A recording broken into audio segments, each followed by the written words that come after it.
your requests. Dyeing yarn with Kool-Aid is a really, really great way to get started. It is so beginner friendly, and I am personally comfortable using my cooking pots and pans.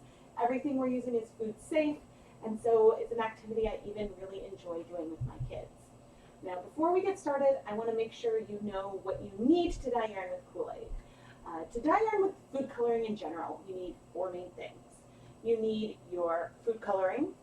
Artificial food coloring, usually you'll see like red 40, blue 1, yellow 5, things like that on a label. You need acid. And in the case of our Kool-Aid, the citric acid is in the packets. So that is super, super easy. But if you don't have Kool-Aid, you can use vinegar or citric acid powder. As for the yarn, you need to use a protein-based yarn. Wool is one of the best fibers you can use, but I've also dyed alpaca, silk, mohair, and some other natural or animal-based fibers. Unfortunately, dyeing yarn with Kool-Aid or food coloring won't work on cellulose fibers like cotton and linen, or synthetics like acrylic and polyester, although you can dye blends. And finally, you need heat. So I wanted to make sure all of that was at the beginning of the live stream, so that way you guys have that relevant information before you go and dive into everything we're going to do today. And please, please, please drop questions in the chat.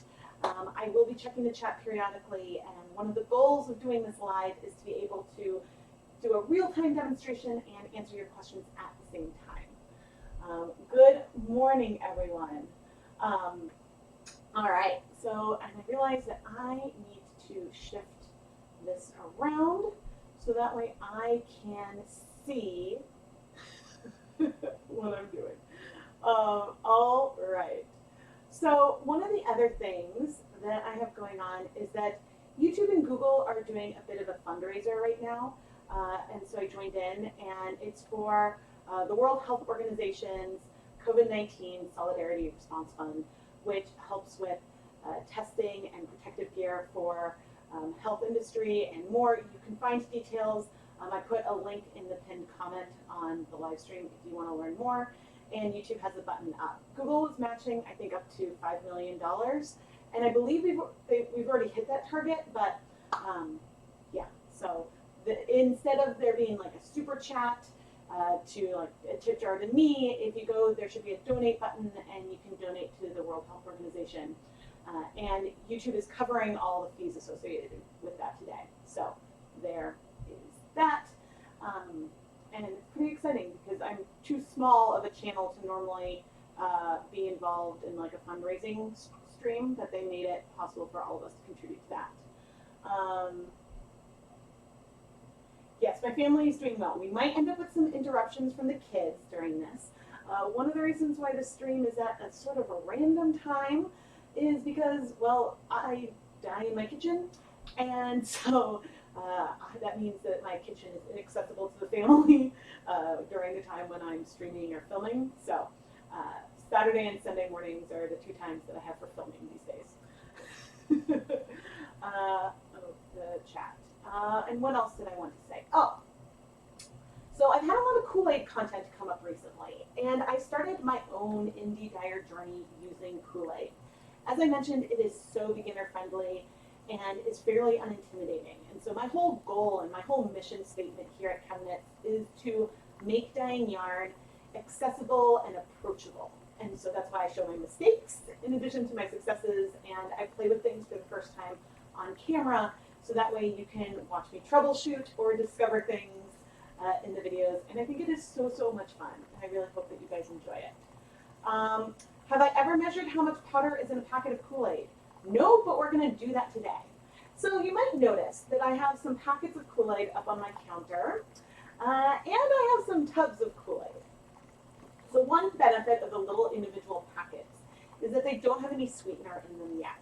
So this is a perk if you're using it as a beverage, because you could add sugar or an artificial sweetener to your desired flavor profile. But when it comes to dyeing yarn, it means there's no sugar in there for rinsing out. The large canisters I have up here absolutely contain sugar, but it's hard to order Kool-Aid packets online. It's really hard to order them online, and you know, usually you can get them. I think the little packets are usually 33 cents each, maybe sometimes 4 or 5 for $1 on sale. And yeah, sometimes online it's about $1 a piece. So I'm going to try out some of the big canisters today, I think. And yeah, so, I have it on hand in the colors I was able to order online. I do have one container of the drops. I wasn't sure if I was going to run out of orange packets, and I couldn't find orange powder, so I got orange Kool-Aid drops.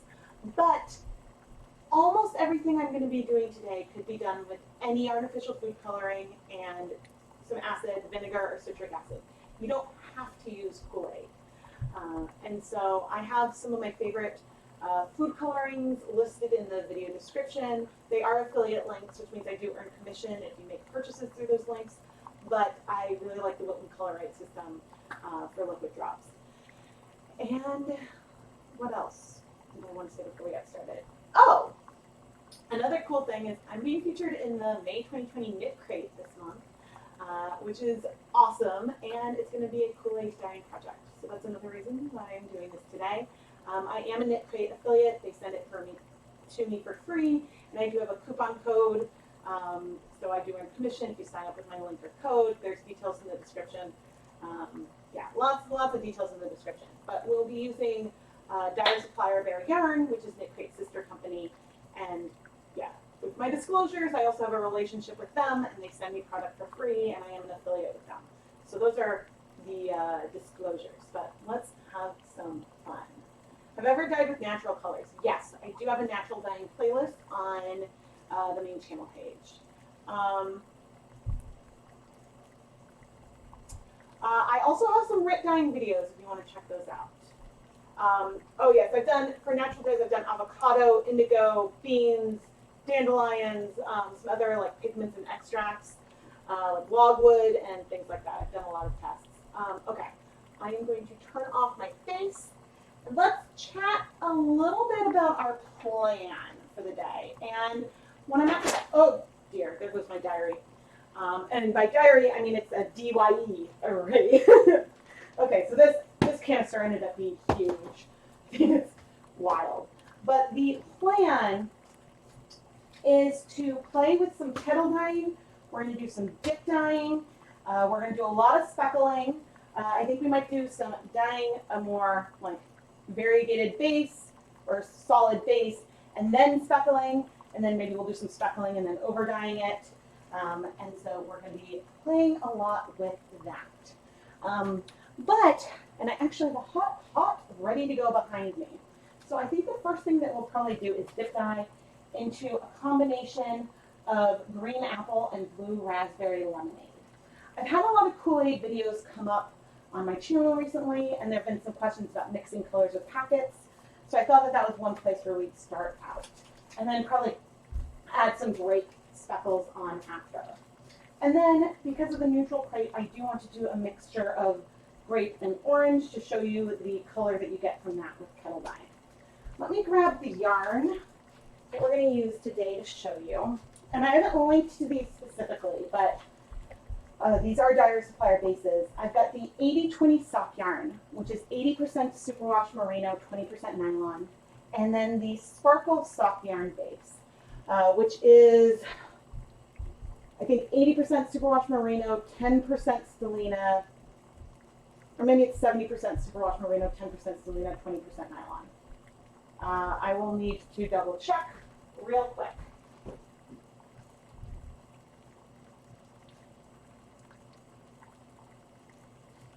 Yeah, it is 70% superwash merino, 20% nylon, 10% stellina for the sparkle sock.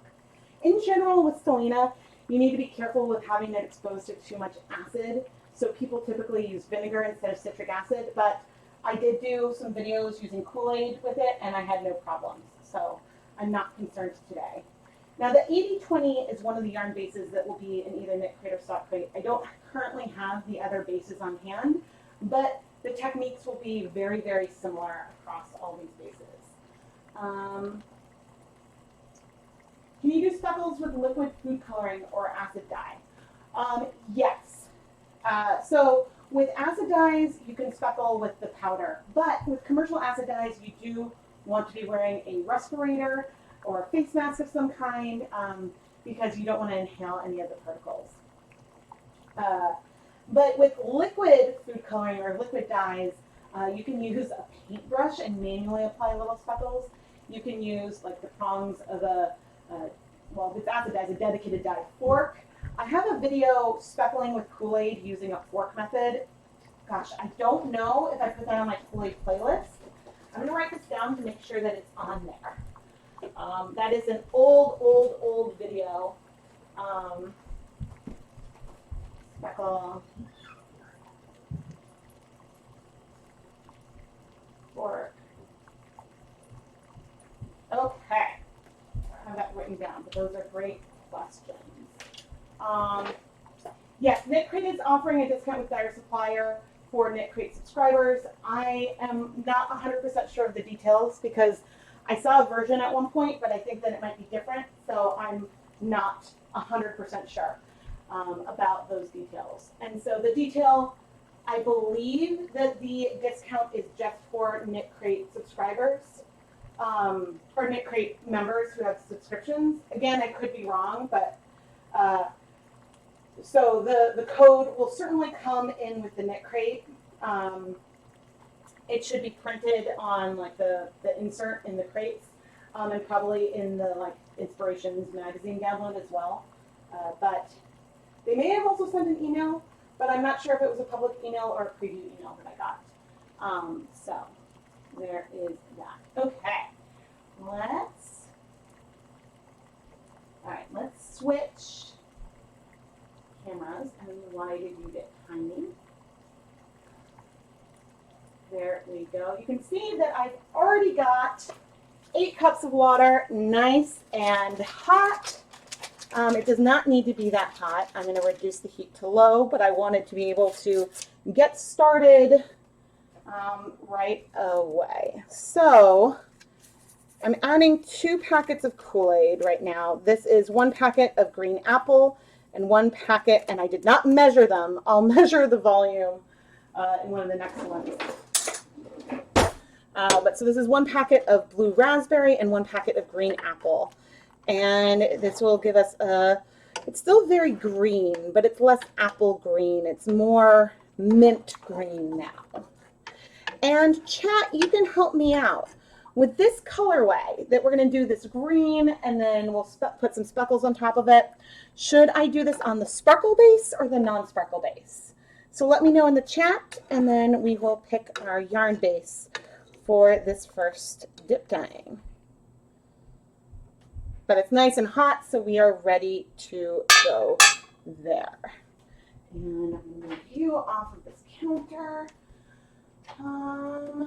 I want a bowl. Just put the extra packets in. And we'll be doing this next. Let me also grab a measuring spoon. So that way I can try to remember to measure. Okay, let's see. Sparkle.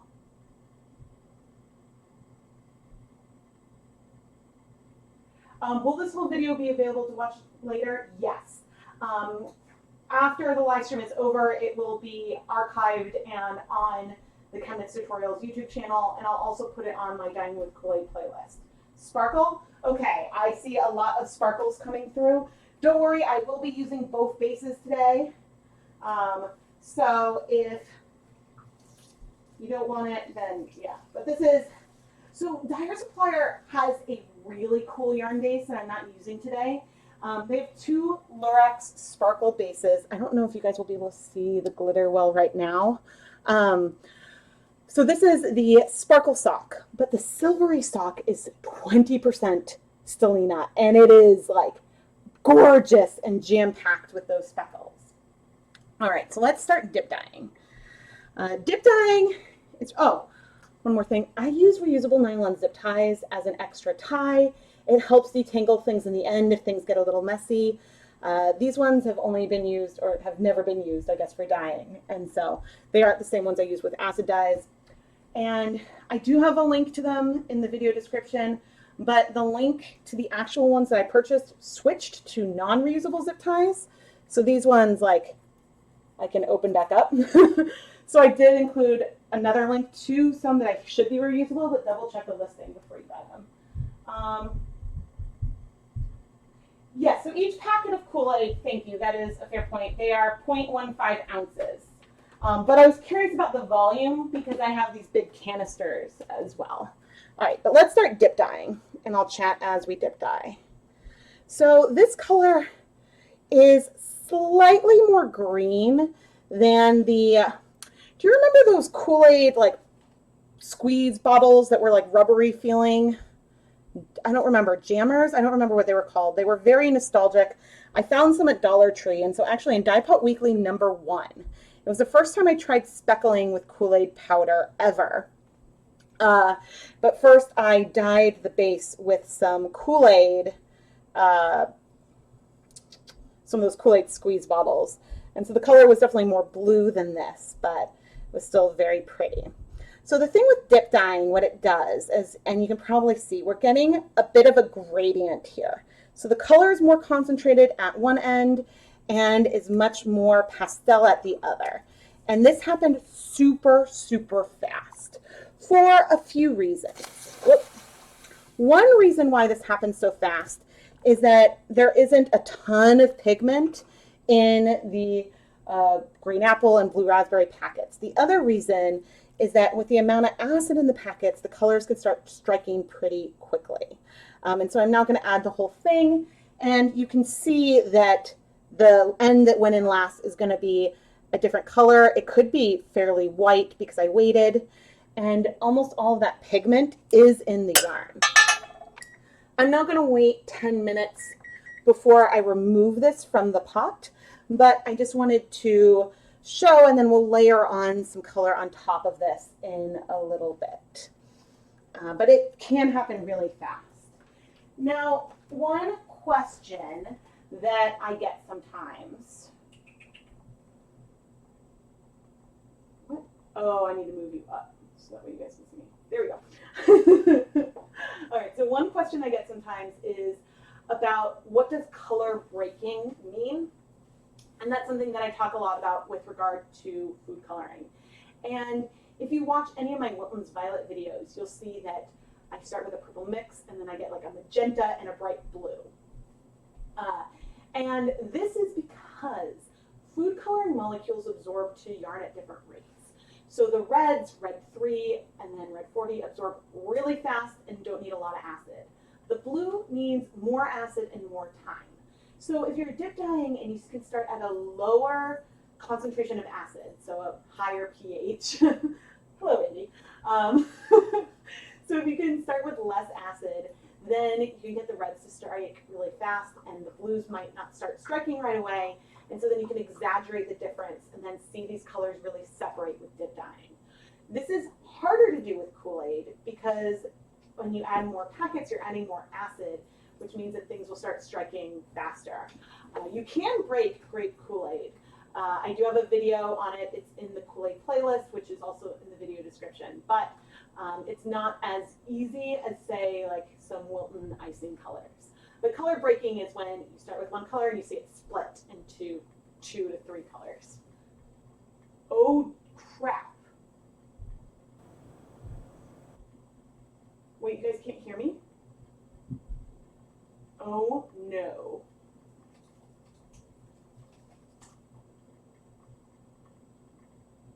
Oh, you can still hear me? 2 to 3 colors. Oh, crap. Oh, okay, I can still hear myself. Wait, you guys can't hear me? Okay, I can still hear myself. Hopefully it's still working.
I am.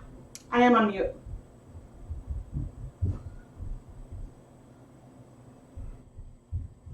I muted the microphone.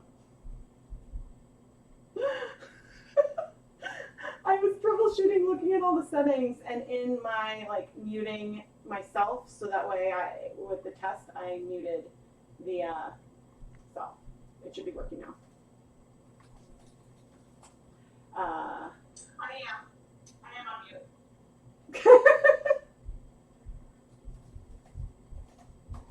All right, sorry about the technical difficulties. In testing the audio, I turned off. I was like, why are none of the inputs working? And so I didn't notice that the microphone button was muted on my screen. But sorry for the large digression. As for color breaking, I don't remember where I left off. I have a lot of breaking videos and live streams on the channel. Let's go create a tonal yarn. Oh man.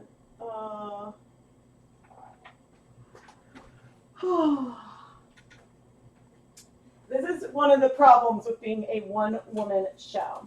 All right, so we saw that the packets are about 4 grams, but I am curious about the volume. So this is 1 packet of orange. All right, and it's definitely not 1 tablespoon. It is less than 1 tablespoon. And the reason why I think that this is significant, and this is something that we won't necessarily test right now, but the reason why this is significant is that for these containers to make an 8-ounce serving, which is the same amount that you would make from 1 packet, you use like a heaping tablespoon. And I think that's because these have sugar in them. So if you are going to, and I think this is what I will definitely be trying today, but if we were going to speckle with these little packets versus what's in these drink mix containers, these have more sugar. We might be able to spread out the speckles a bit more, which goes with one thing that I suggested, I think in the video I made for Knit Crate's channel, that you, that if you want to speckle and have your speckles more spread out, try mixing just some table sugar in, and that should work. All right, so this is 1 packet of orange and 1 packet of grape. And this is a combination that I used to do for Halloween, actually. I would make a spooky witch's brew punch. And flavor-wise, the flavor is good, but you can see that it gives us this sort of brownish color. Oh, and I'm using 8 cups of water right here. So this is just 8 cups of plain tap water. My tap water does run slightly acidic, just for reference. But, you know, I might see colors start striking a tad, maybe some reds, but otherwise I still need acid for it to bind. This is a skein of the 80/20 soft yarn, making sure I can see the monitor. And I did, from the pre-soak and plain tap water, I did squeeze out most of the water. That isn't completely necessary, but now we are going to add this in so you can see that we can get a more neutral brown color by mixing the orange with the grape. Now, the reason to add the yarn to a cool dye bath like this is to slow down the rate that the colors will bind. If you want to get more tonal variation in your skein, add the yarn to a hot dye bath, or even add dry yarn to the dye bath, which will give even more variation because the dye won't strike evenly, since some areas will get wet before others. So this won't give us, if we wanted a true solid, in doing this with food coloring, we would start with no acid in here, but we do have that citric acid in the packets. But overall, this should give us something reasonably even. And I want to switch cameras. Does the amount of water make a difference? It can. And that is a really awesome question. I'm going to move this over to, oh, actually the timer is about to go off. So I'm going to go ahead and turn that one off. The amount of water can make a difference. I like 8 cups And I will turn on the rear burner to start heating this up. The amount of water can make a difference in that. In the case of Kool-Aid, it definitely makes more of a difference because the pH will be different if you dissolve 2 packets in 8 cups of water versus if you dissolve, and I'll come sit down.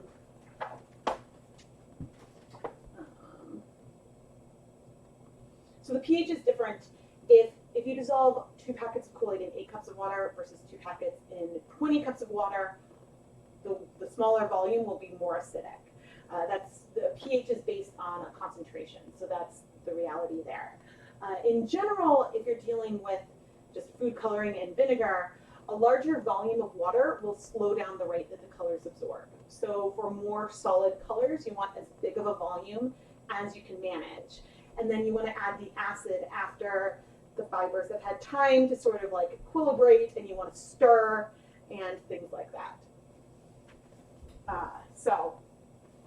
But the brown that you can get is really pretty, and it's kind of fun that you can get a neutral shade from Kool-Aid, which otherwise is fairly bright. Okay, if I miss questions, please feel free to re-ask.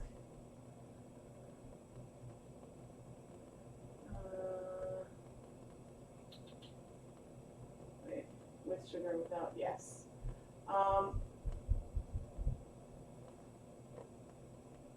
Yeah, so first time doing it live. Oh, awesome. Well, so I will admit that I have not used the tubs of Kool-Aid before. And I do plan on using them in like a little bit when we get towards some of the next stages of some of the projects I want to do today. So I do plan to use them. I got them more as a backup in case I ran out of packets, but I was curious. Yes, there is a bit of a directionality. I am definitely quieter when I'm sitting. The microphone is sort of in the middle of the room. I move around so much, so a clip mic would be a little hard for me to deal with because then I'd be actually tethered to the laptop. But that is something I want to try to fix in the future.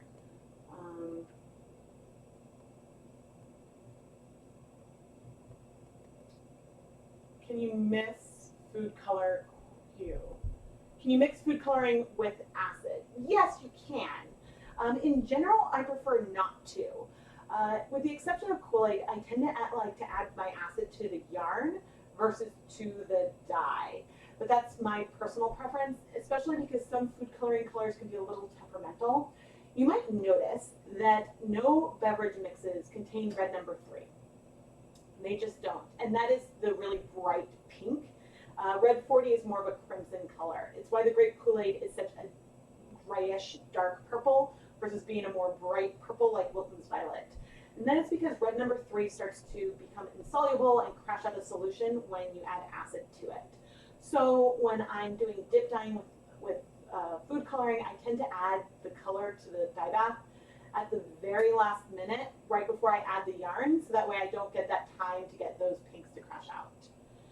Have I mixed both Kool-Aid mixed with food coloring before? Yes. Dye Pot Weekly 35 is a good example of that. I was recreating the first hand painted colorway I ever did, which was a bunch of Kool-Aid mixed with a bunch of liquid food coloring drops. And so that is one example that I know right then. Acid dye. Sorry. Yes, you can absolutely mix Kool-Aid and acid dyes. I have a few videos where I've done both. Obviously, if you want to use food coloring with acid dyes, you should be using dedicated dye equipment that's not used for food, but the mechanism by which food coloring binds to yarn is the same as acid dyes. Food coloring is an acid dye. It just has been approved for human consumption. Yeah, so you can. Pre-made Hawaiian juices. I'm not sure, Lana, about pre-made Hawaiian juices. I have dyed yarn with high C, no, not high C, with Hawaiian punch, like the red, I mean, it's not Kool-Aid, but it's like a Kool-Aid. I have a video of that. I've also dyed yarn with Fanta and Gatorade. In general, like when you buy food coloring with that much water in it already, it's more expensive for the amount of pigment you get, but it is possible. Oh, when will my next live stream be? I am not sure. How much of the video is left? Probably a fair amount. It depends on my family. But probably, I mean, I definitely have to stop by lunchtime because my kitchen will be needed for lunch. So, oh good, I'm so glad. Today I'm just using Kool-Aid, not because of any like sponsorship, but I don't have any Gatorade on hand.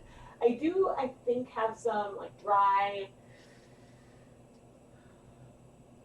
I don't know, I have another brand of something that isn't Kool-Aid somewhere, but I'm sticking with Kool-Aid just because of like the knit crate feature and stuff like that. But I know, but again, if you can't find Kool-Aid, like the two things I've done right now can be done with liquid food coloring. One, I guess, caution note is that browns, with food coloring, browns, purples, and blacks, those are the colors which will break, which I talked about, which will separate into multiple hues. It's possible we could see some breaking on this brown that we're doing, even adding everything cool, just because the molecules bind at different rates. So those colors are trickier to get with food coloring. But I'm going to stand up, and I think maybe we'll start doing some. Oh, I'm going to remove our dip dyed color waves so it can start cooling, and I'll do some speckling. I think is what I'm about to do. Oh no, I'll leave the stove on, and I'm going to turn off my face. Oh, I can't wait for the kids to be older, and I can pay them to like assist. No worries being late. Well, I keep doing a dye-along this month. I intend to. The timing is, there's a lot of TBD. So I will be going live on Instagram with Knit Crate to answer more questions sometime this week, likely. There is a chance things may need to be postponed because we are waiting for like a happy family like emergency thing. So it's not like a concern, but I'm just on call for the birth of a baby to go and take care of some other kids. So that could throw a wrench into things. Yes, so in theory there will be a dye-along. I haven't planned it yet, yeah, so I hope to still do like a picture and a stream this month. It just might be later than normal.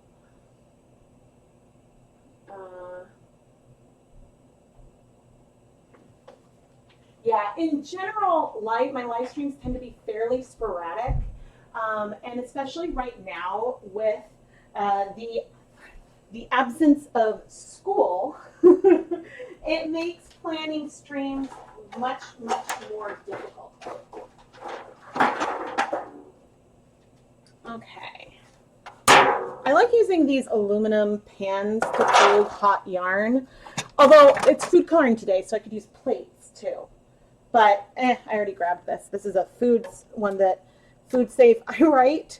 Ooh, that's a really pretty. We got some pale green on the lighter end. I typically write not for food on anything that could get mixed up, but with my dedicated dye tools, I try to get colors and things that look completely different from the non-colored ones. That brown is actually really pretty. Okay.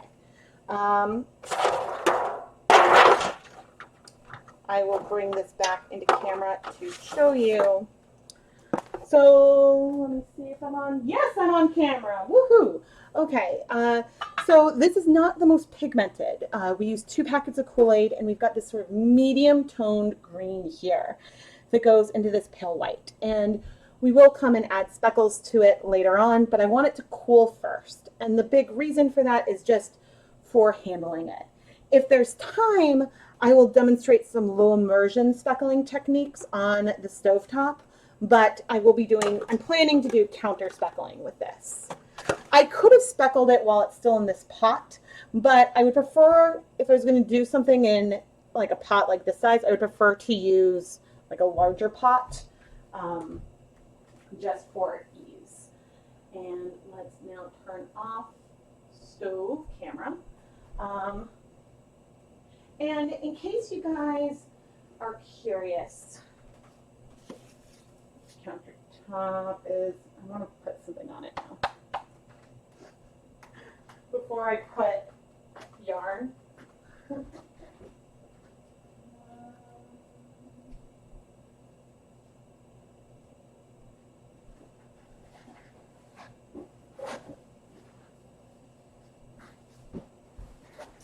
Okay. Improvising. Okay, I just wanted to show off some colorways that I did with Kool-Aid. So in the Knit Crate video, which I believe I put in my playlist, these are two colors that I speckled with cherry and grape Kool-Aid. The packets, this was one packet of orange Kool-Aid. Okay, this pinkish skein right here, this is the Dyer Supplier Superwash NCN. It's a merino cashmere nylon blend. This was dyed with the leftover grape and cherry from these two skeins.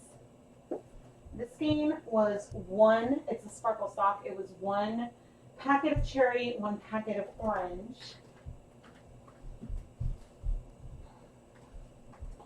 And then in some other videos that have come out on my channel, this was done with, oh gosh, was it 3 packets of lemonade, 2 packets of blue raspberry, and 1 of cherry, using one of my favorite techniques. These 2 gradient yarns were done with, this was the blue raspberry and green apple, and I forget how many packets, multiple packets of each flavor. And then finally, this is a spoiler alert, everyone. Spoiler alert, spoiler alert, spoiler alert for Tuesday's video.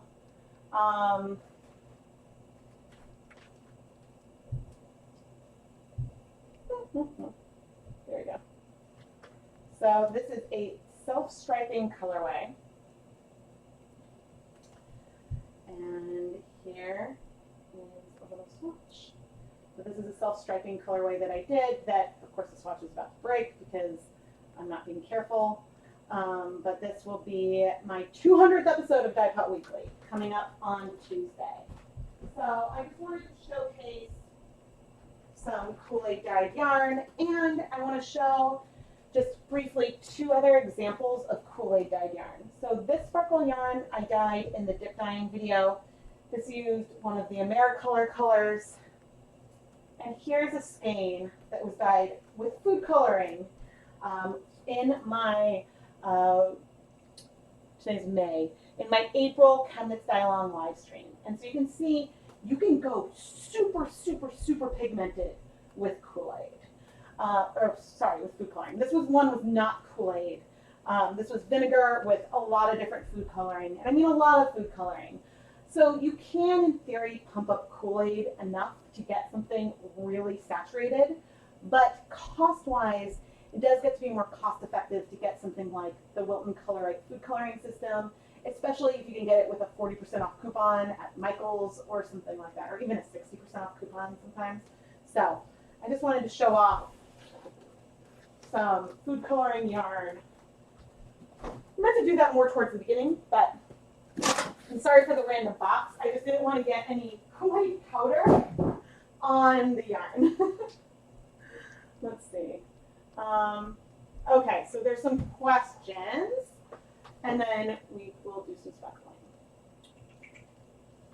Okay, so let's see.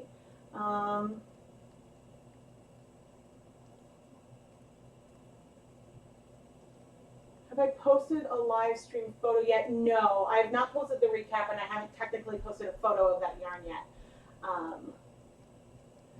So, when will I do more silk hankies? I'm not sure. I don't think I have any more on hand at the moment, so I would need to get some more.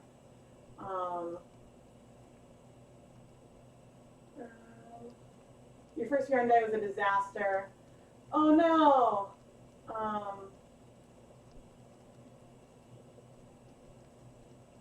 Thank you so much, everyone. No, you cannot dye cotton with food coloring. You might see a little bit of staining, and at first it might look like it was taking, but then all the color's just going to wash out, and you'll be sad. So it's not worth trying with cotton. For cotton, I recommend using a tie-dye kit, like a tie-dye t-shirt kit. That's a really easy way. Granted, it's all commercial dyes, so you don't want to use it with like your kitchen stuff, but it's a great, easy, accessible cotton dye for beginners. I used 5 packets of green apple and Kool-Aid for the thank you, for those gradients.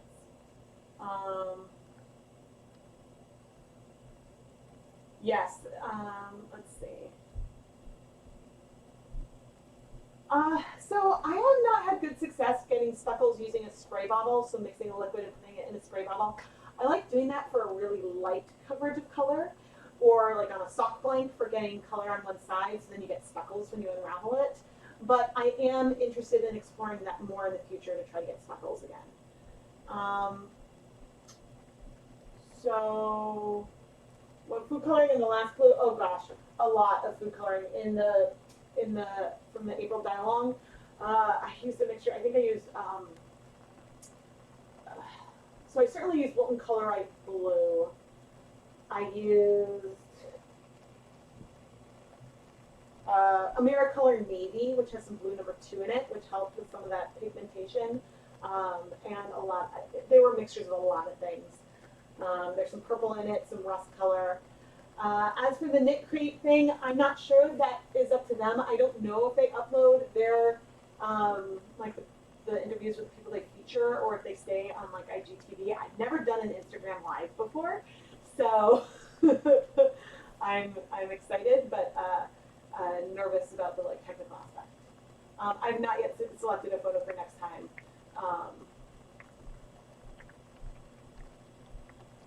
Have I mixed flowers with Kool-Aid before? No.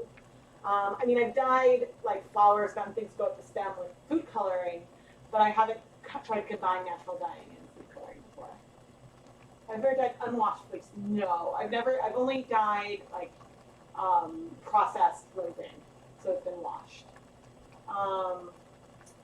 Well, dandelion video, I do have one dandelion video already on the channel from last summer, and there's a new dandelion video that will be coming up, I don't know, when, in a while. But that project is done. So yes, you can get colored dandelions.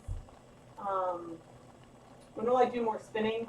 Good question. It's all about time, and time is hard to come by right now. I see. I don't know if you need an Instagram account to watch a live stream. That I don't know.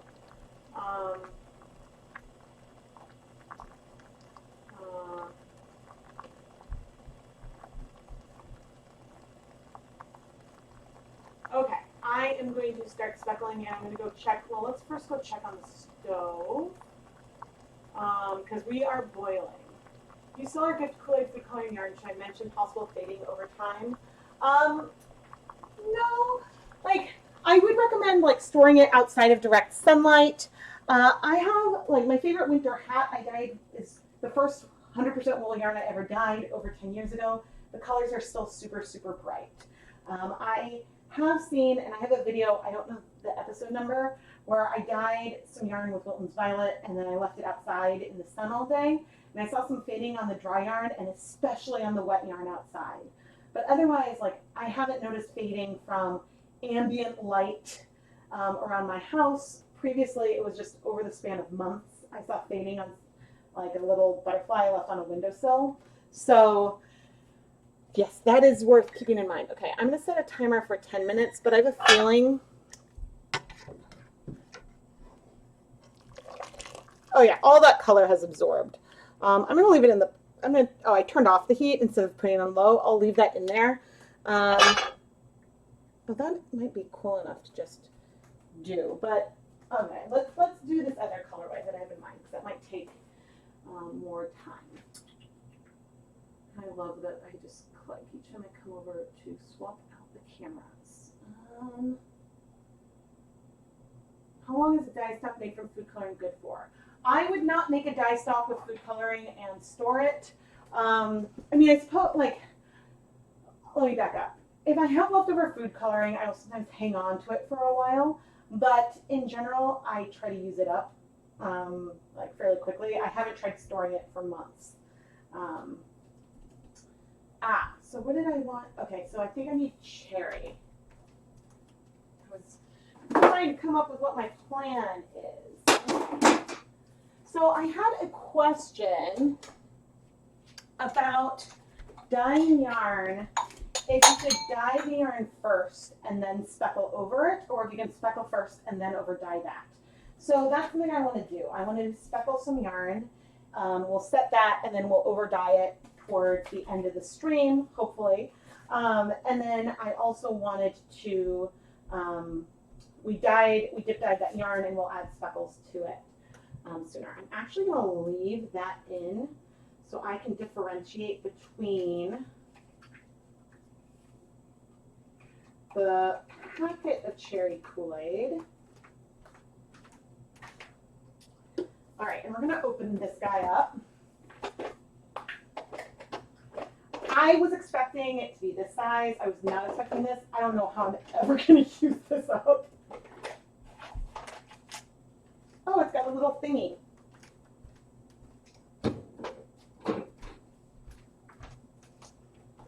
Oh man, when I was a kid, I think it was like country crock. Oh no, that's gonna go everywhere.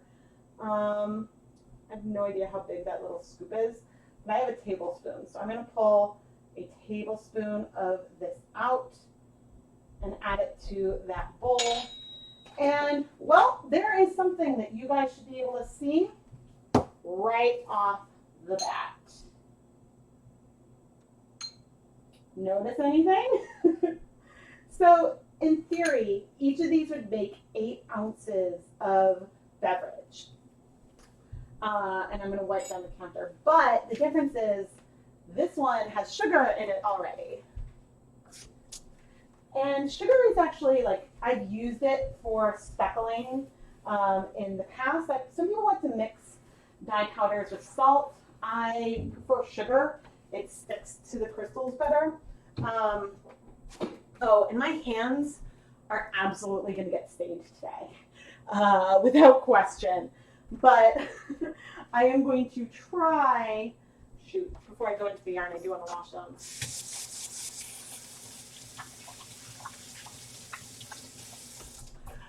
I normally would wear gloves while doing this. One of the reasons why I'm not is just to show that you don't have to have gloves. I don't mind getting a little stained.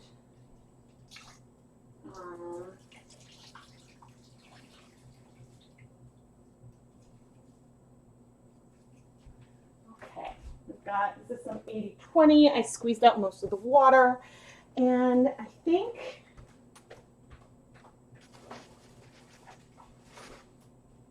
while we're waiting, I'm going to go ahead and pop 2. These are the marled soft yarn base from Dyer Supplier. I'm going to pop these into the pre-soak because maybe we'll use them at the end. This is a cool non-superwash base. It is, I think, 40% Peruvian Highland wool, 40% merino, 20% nylon, and it's 4 ply, and each ply is a different color, or the 2 different types of wool are different colors, and so it's a fun base.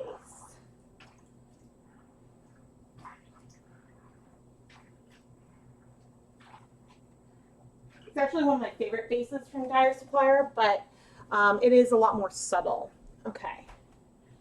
So to speckle yarn, I prefer to use my hands. There are a lot of people, ooh, and maybe I don't even want to do all over speckles. Maybe I want to do like heavier, which way do I need to go? This way? Oh, that's so funny. Maybe I want to do heavier at one end and lighter at the other. But the first thing I want to do is, well, I need to get a paper towel to dry my hands. If your hands are damp, the powder is just going to stick all over it. But we didn't need to add, normally if I was doing this with food coloring or say with sugar sprinkles, I would pre-soak this in vinegar so that way the colors could strike. We've got citric acid in here. And let's see. Okay, so citric acid is the first ingredient, I believe, of the packets. Of the huge mix, it's the 3rd ingredient. The first 2 are sugar and fructose. So I am just picking up, and I'm going heavier with the sugary one because I know, or you can visually tell, that it is less pigmented. So I'm picking up a big pinch and then adding it onto the yarn. And I'm like waiting for it to sink in. That's actually really nice. So in contrast, I'm going to do this over here. This is me picking up a little bit of the packet powder. And I would say one big difference that I can feel right off the bat is that it feels, the little packet that I have feels coarser. It feels coarser. And it looks like the granules might be more pigmented.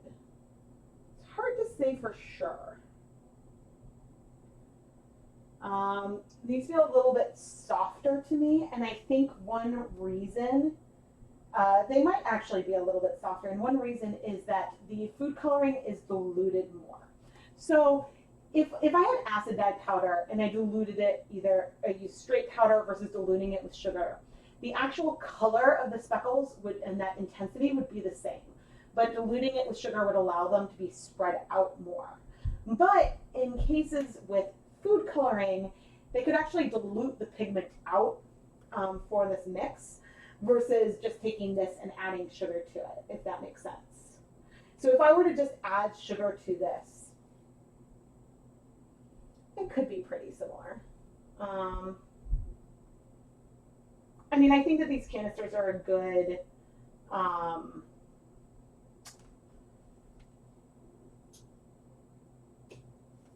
what's the word? So I went super heavy. What happens if I go like lighter? Let's try this. I think that the canisters are probably a good option if you don't have it. The thing is, it takes longer for the color to sink in. So I'm having to wait a little bit longer.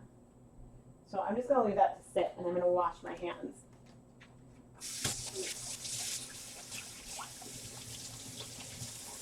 So this is where my hands are getting stained.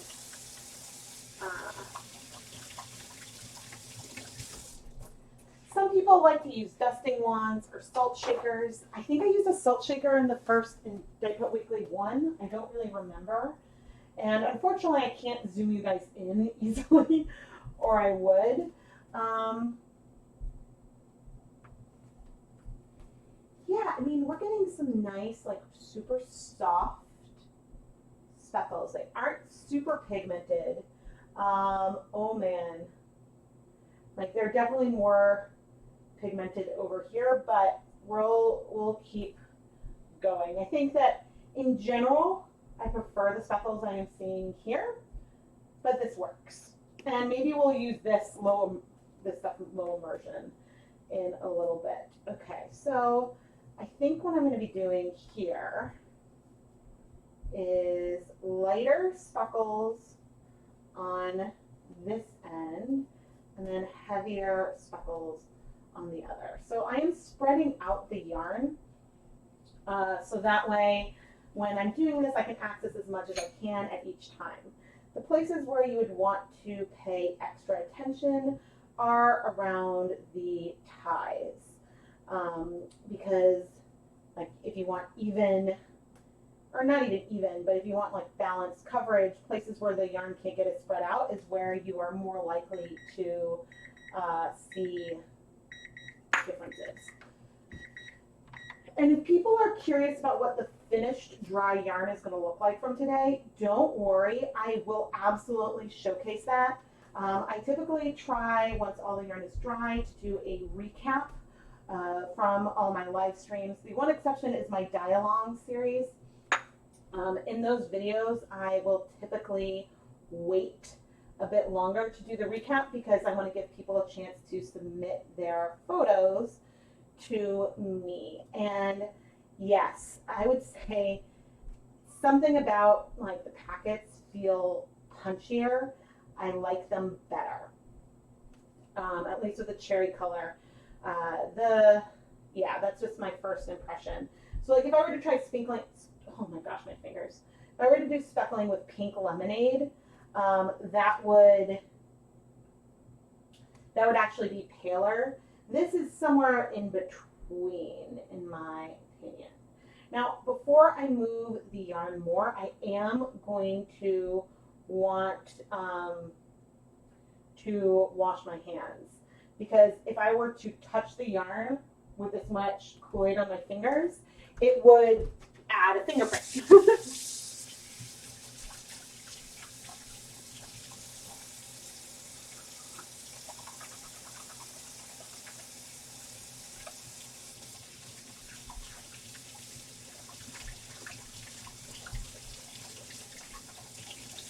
And I have definitely been caught red-handed today.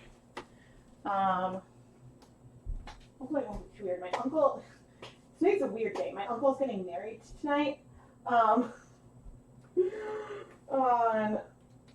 I'm super excited for. So it'll be like a virtual wedding, but I'm very excited.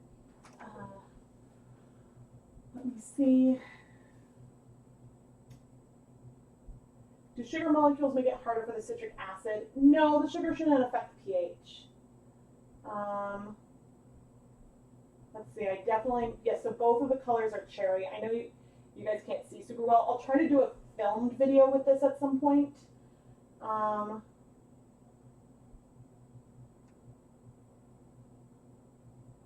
Yeah, so sometimes I eat Cheetos with chopsticks, but I'm weird like that. You can use a tea strainer to speckle. Again, I also have a dusting wand. I just like my fingers the best. Where's my yarn mop? I don't have a yarn mop today, but maybe I should have brought one in. Okay. So here in this tie, that is an area that I'm going to want around that tie. I'm not even completely flipping as much as just rotating.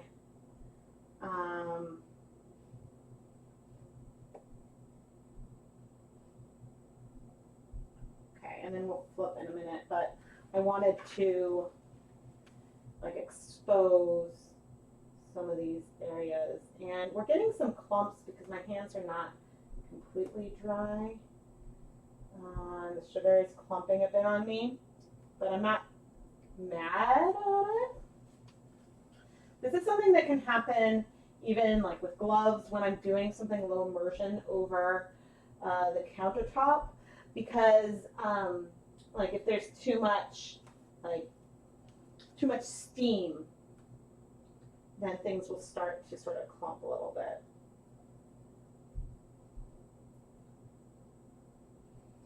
Yeah, and I'm going a lot heavier in with our sugar friend, and then coming in and adding the other one. I mean, I think like by the end, I think that maybe you won't necessarily be able to tell the difference between the two, because I think that the tone of the color is likely the same. I will check that in a moment, actually. But I enjoy heavy speckles. Okay, so let's see. So this is just red 40. Oh, the packet that I have might have some blue number ones. The tones, yeah. So the big box doesn't have any blue. My little one does. It's very subtly different, but let's see. Okay. Washing hands.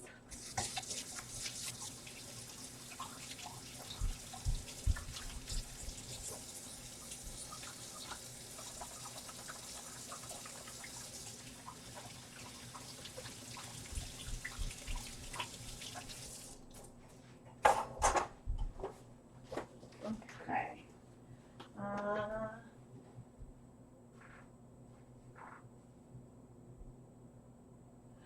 So there's a question, what are yarn mops? A lot of times when I'm doing acid dyes, and I'm going between different colors, I will actually have a skein of yarn that I will wipe my fingers onto, which I didn't set up for today. Let's flip this one more time. And so as we flip, it does, as we flip, like we might see areas where I'm like, ooh, I want some more color on that stretch, or like I want some more color right there.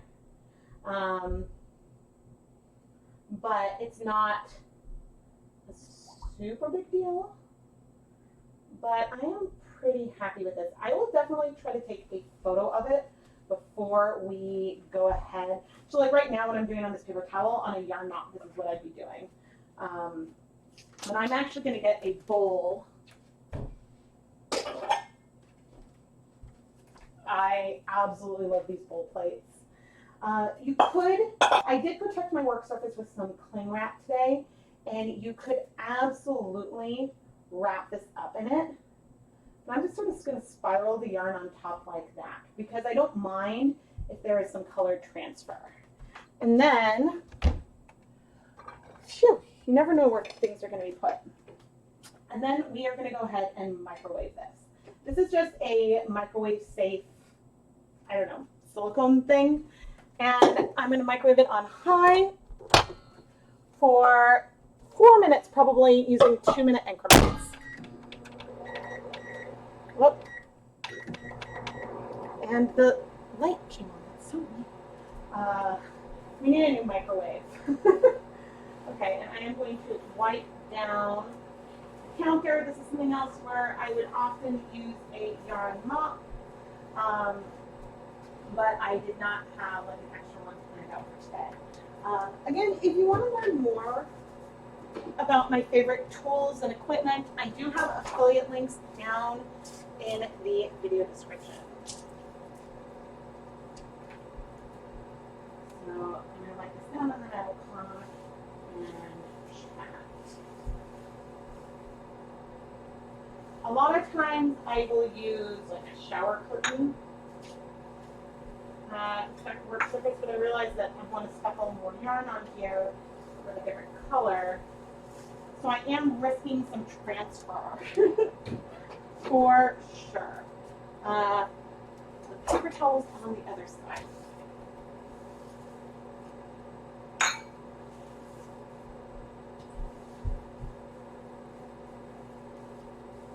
There we go. That's good. I'm gonna wash my hands.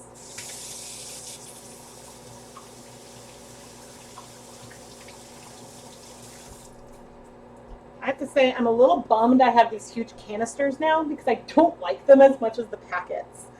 But I was curious, and so it's worth seeing. If you're just tuning in, this is one of this, unfortunately, humongous canister of Kool-Aid, and this is one of the packets. And you can tell which one is more pigmented really, really easily.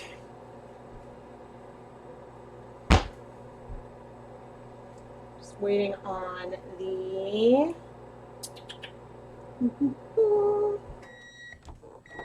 so what I do is after the first 2 minutes I check. I want the yarn to be hot to touch, and it's also making sure things are still damp. You don't want the yarn to dry out or anything in the microwave. And I'm going to come and check for questions. And again, if I miss a question of yours, apologies. I will try to check back on the chat that you guys are sharing.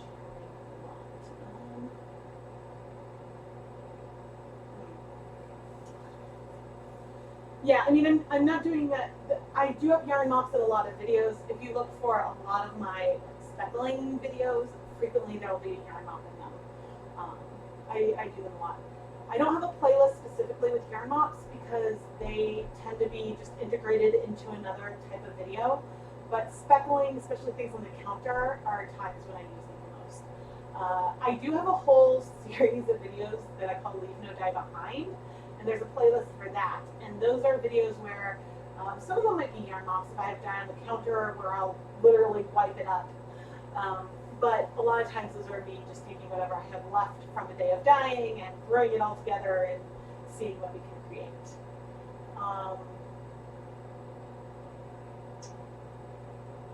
Can you get undyed sparkle yarn for dyeing? Yes, the one I'm using today is from Dyer Supplier. I'm using Dyer Supplier Sparkle Sock. They also have a silvery sock, which is even sparklier. Knit Picks also does carry a fingering weight. It's Stroke Glimmer. It is Knit Picks weight. Yeah, when you order things online. So I'm not wearing gloves today just because I know not everyone has them, and I didn't want people to feel like they have to. And so as part of this, like, learn to dye with Kool-Aid thing, I just wanted to show, like, you know, you can stain your hands. It does wash off usually within a day. But you definitely can wear gloves, and I usually recommend it if you can get them. But right now, like, I don't recommend going out and buying gloves because they are needed for other purposes.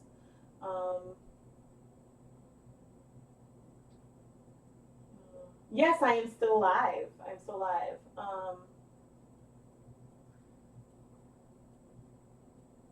I prefer to use a stainless steel pot for my dyeing. My commercial or my like dedicated dye equipment is all stainless steel, but right now I'm using like the pots that I cook with. But some of them need replacing. So they're kind of old, but um,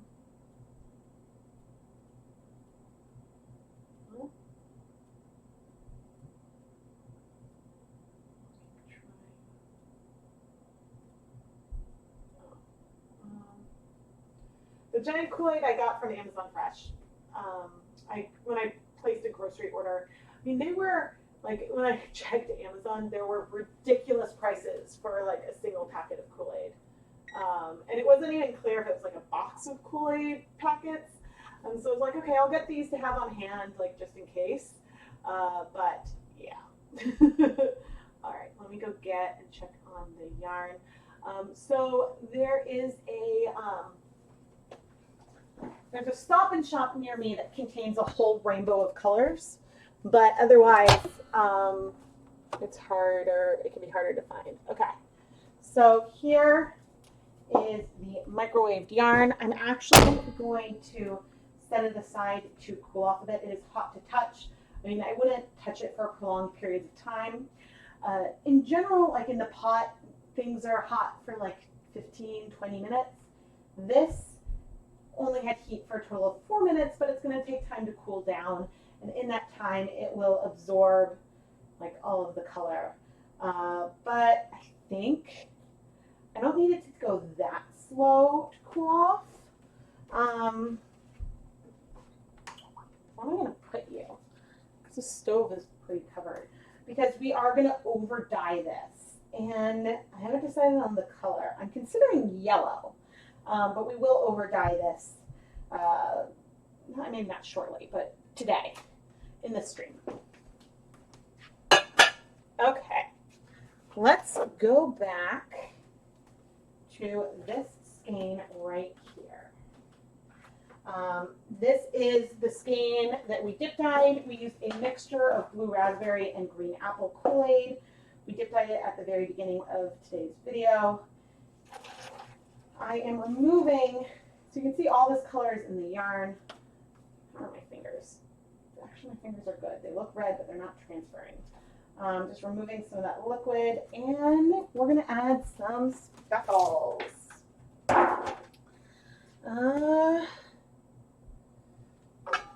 Actually, well,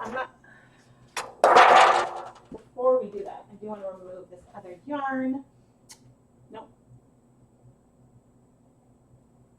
There we go. Just to show off.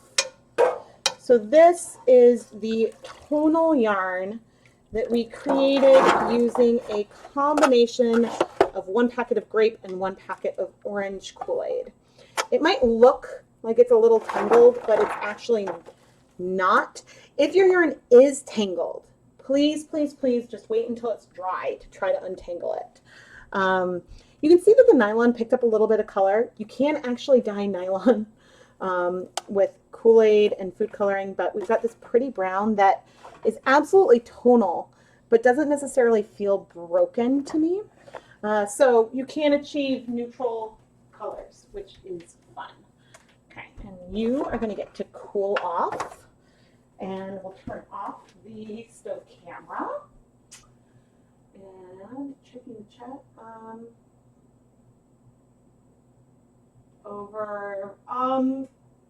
I'm not sure exactly how I'll over dye it. Probably dip. I'm lucky that I have a store with rainbow colors. Do you have to be extra careful when dyeing silk? I am. You don't want it to get too hot because it could affect the luster, but I haven't had any trouble yet. I will be dyeing some 100% silk yarn coming up though. It does look like whole wheat pasta. I get a lot of comments about pasta. in general. Okay, so I want to speckle this, and I think I want to use purple. Or by purple, I mean grape. Let's see. I'm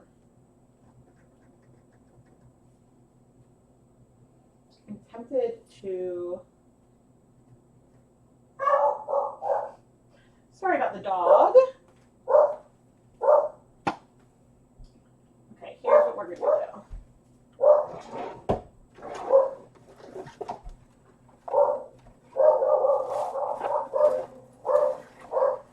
Hey, Indy.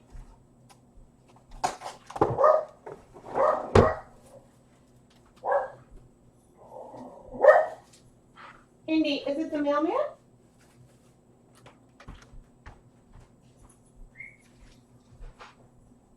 Thank you.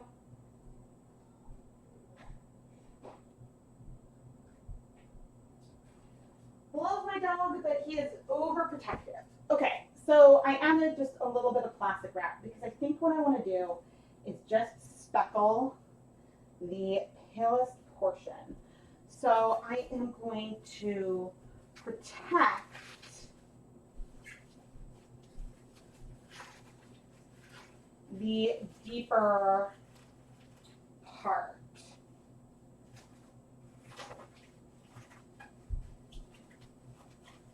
There, and maybe I'm going to get one more piece. This is something that I could do low immersion without having to use plastic wrap. If I was going to do this low immersion, I would just put the part that I wanted to speckle in the pot and leave the rest out. But, so we've got this part all nice and wrapped up. And now I am going to, it's going to be a little interesting to try to spread it.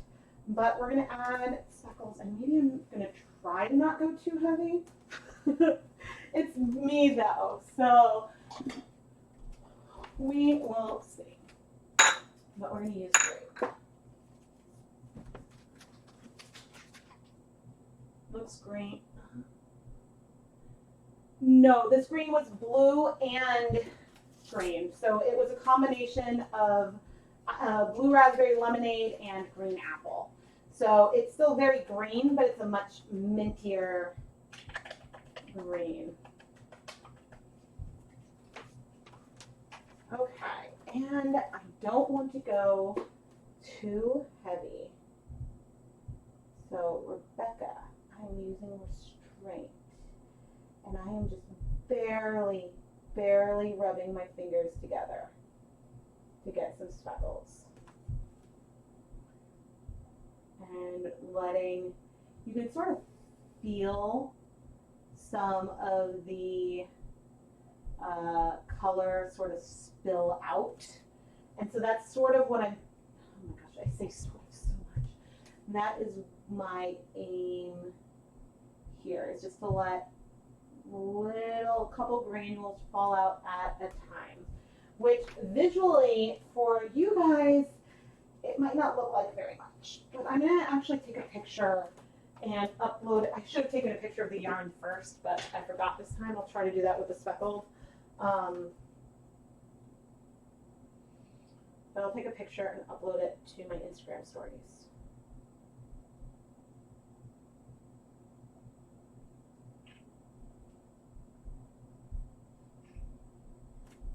Okay, let's see.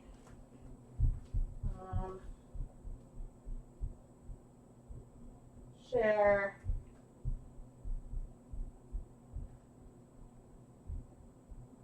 Stories. If you're curious, I'm just at Chemnitz on Instagram. Oh, I want normal. Okay, and you can just barely see those speckles. They are very, very subtle. Do I have a Swift? Yes, I love, well, actually, I kind of hate my Swift. There's with the kind of again. I don't like the Swift I had. I need to get a new one. I've had to repair mine too many times. So I'm sort of spreading out, flipping and respreading using my non-speckling hand. And once again, we are going in really, really lightly. The thing with Kool-Aid compared to acid dyes is that you use way, way more pigment for the same amount of speckles with Kool-Aid, because overall, even though it does have some good pigmentation, it is not that pigmented. So you can get heavier, more pigmented speckles using commercial dyes. But I love a good food safe option. And so just wiping this on the paper towel, you can see that there's a lot of pigment in there. But we are trying to move around and expose areas that maybe haven't received as many speckles as I'd like. And these are going to be subtle, but in the recap video, I will be able to show it off a bit better. And there's no reason why you have to do this with just one color of Kool-Aid. I could do all the colors. I do have a low immersion rainbow speckling with Kool-Aid video on my channel. This is pretty good. This is pretty good. Yeah, I like the subtle, I like the softness, and I am going to leave it at that. Restraint is not always my my strength, but I think that this is really pretty, and maybe you guys can see. I can't see the monitor well enough to tell if you guys can see that well. But now I am going to microwave this. If you have a steamer basket, you could use that as well. So again, I'm going to microwave on high using 2-minute increments for a total of 4 minutes. Come on. And this is just to make sure things stay wet and moist.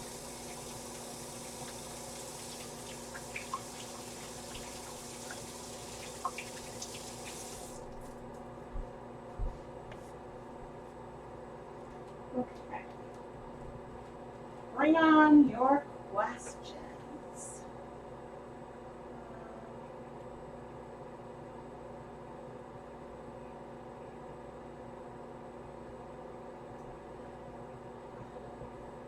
Let's see. And again, I don't know if you need to be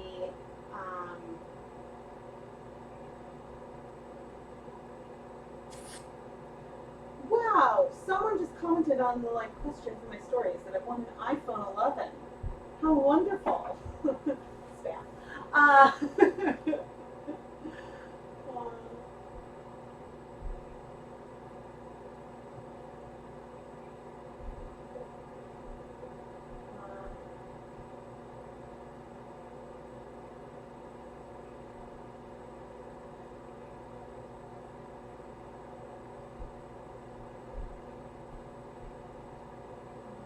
I also have a skein winder. Yes, I have an automated skein winder, which was something I got from, sometimes I do samplers, which this summer the sampler I had planned is probably not going to happen, but we'll see. Just because I have limited time to dye yarn right now. But the automated skein winder is one thing I got to aid me with that.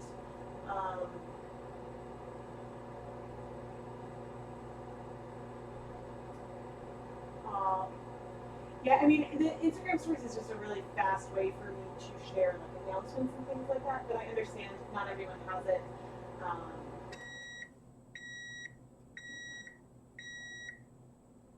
Oh, cool. Try 2-minute increments. That I missed a question. Yeah. So if you're nervous in the microwave, try even shorter than 2-minute increments. Try 1, and you can check each time to make sure things are still covered and wet, and steamy.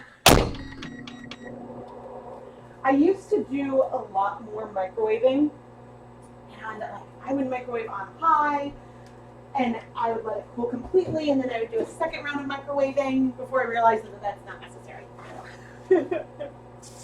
There were a lot of things, and sometimes I try to test the limits of stuff because there's some things and techniques that I would do, and then I realize, oh, this is a little overkill. I don't need to do that much. So we are almost ready to over dye our first speckled yarn that we dyed today, and I will give some color options in a moment. But yes, I will have to check and see what I have on hand. And then I think we'll come and we'll play more with these huge tubs that I have because I've got them, we may as well use them. As for the sugar, I'm not worried about the sugar content in these huge tubs a ton, mainly because, shoot, miraculously that did not spill. I'm not worried about the sugar content, mainly because I've dyed yarn with candy. Okay, this is definitely still warm. Normally I advocate for waiting for things to cool completely, but we did lighter speckles and then heavier speckles. There's no color on our dish, and even without wrapping it in plastic wrap, things stay lighter and paler, and that worked great. And when I said no color on the dish, there was some color on the bowl, but I think that that's from some sugar sprinkles. Sorry for that weird shot. Wow, we've got so many people here today. This is awesome.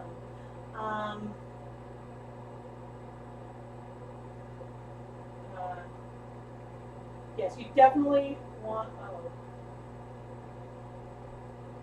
You definitely want to be careful. Yes, it's totally fine to not tell where you are, especially like if you're a kid. I would never list where you are on the internet.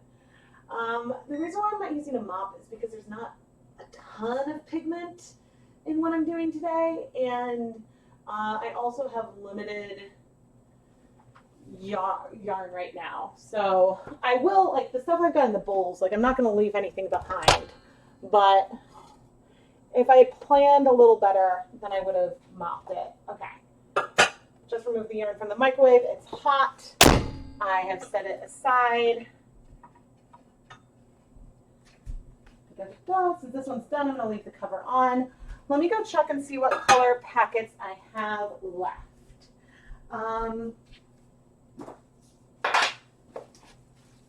Okay, so I need to save you. Got a lot of, I don't know what color you are. For you guys. Okay, so, oh.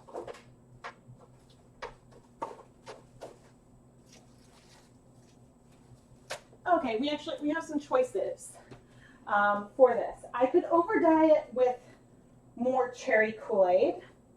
Wait, do I only have one? Oh, bollocks. Oh no.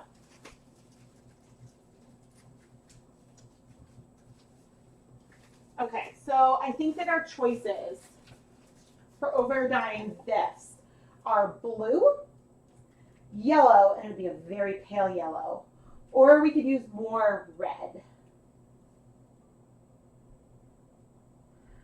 And so let me know down in the comments, and we might use the rest of the purple to speckle another one and then over dye it with like some pastel in the same color.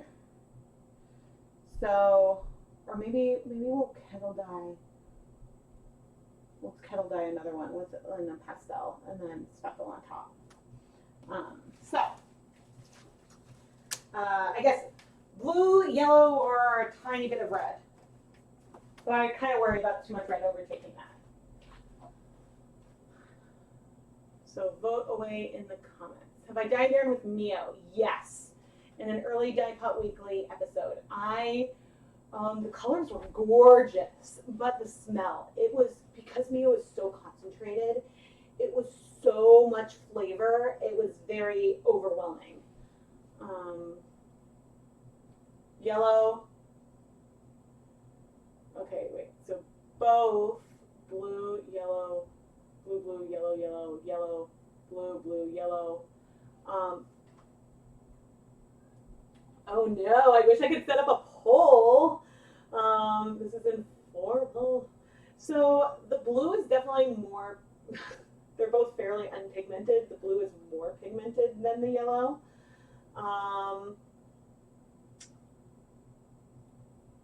Oh man, it seems fairly even. I have an idea. I'm going to phone a friend, maybe.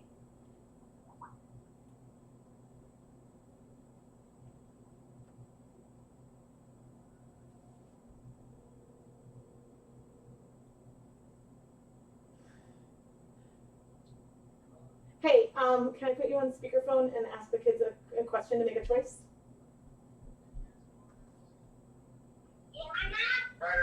All right. Kids, I need you to make a choice. Blue or yellow? Just pick.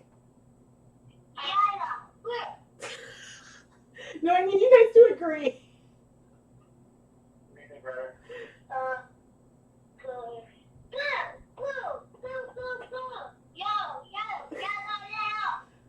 All right, Daddy, you're the deciding vote. Blue. Blue, okay. Goodbye.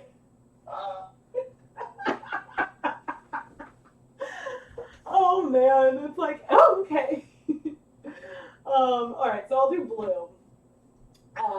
So yes, yellow Kool-Aid is very unpigmented. I think one site said that like 1 packet of yellow Kool-Aid is equivalent to 1 drop of like McCormick yellow. It is really not pigmented, but the blue isn't super pigmented either. Blue on one side, yellow on the other. I could. All right, I'm gonna set up the dye bath. And I'm going to decide, yeah, because I couldn't decide. So how is this a fundraising? Great question. So there is a button at the bottom of the chat screen to donate, and I joined YouTube's fundraiser for the World Health Organization's COVID-19 Solidarity Response Fund. And this is a fund that is basically supporting the global effort, supporting countries to protect, detect, and respond to the pandemic. I do have a link pinned in the comment section, and yeah, I mean, in the past I've tried to see if I could set up a fundraiser, and my channel is too small to normally be allowed to do that, but since this is YouTube wide, I've been allowed to join to participate. So I joined. Oh, let me bring the stove, bring us back to the stove. This is in the front part in the back. Okay, I think I'm going to stick with one color for this one, because then I'm going to want to transition to, how are we doing on time? We're doing good. I think I want to transition to do some kind of other technique over here. But, okay, let's do maybe just 1 packet. We can always add another one if I decide I want more, but I think maybe I'll just do 1 packet of blue raspberry lemonade.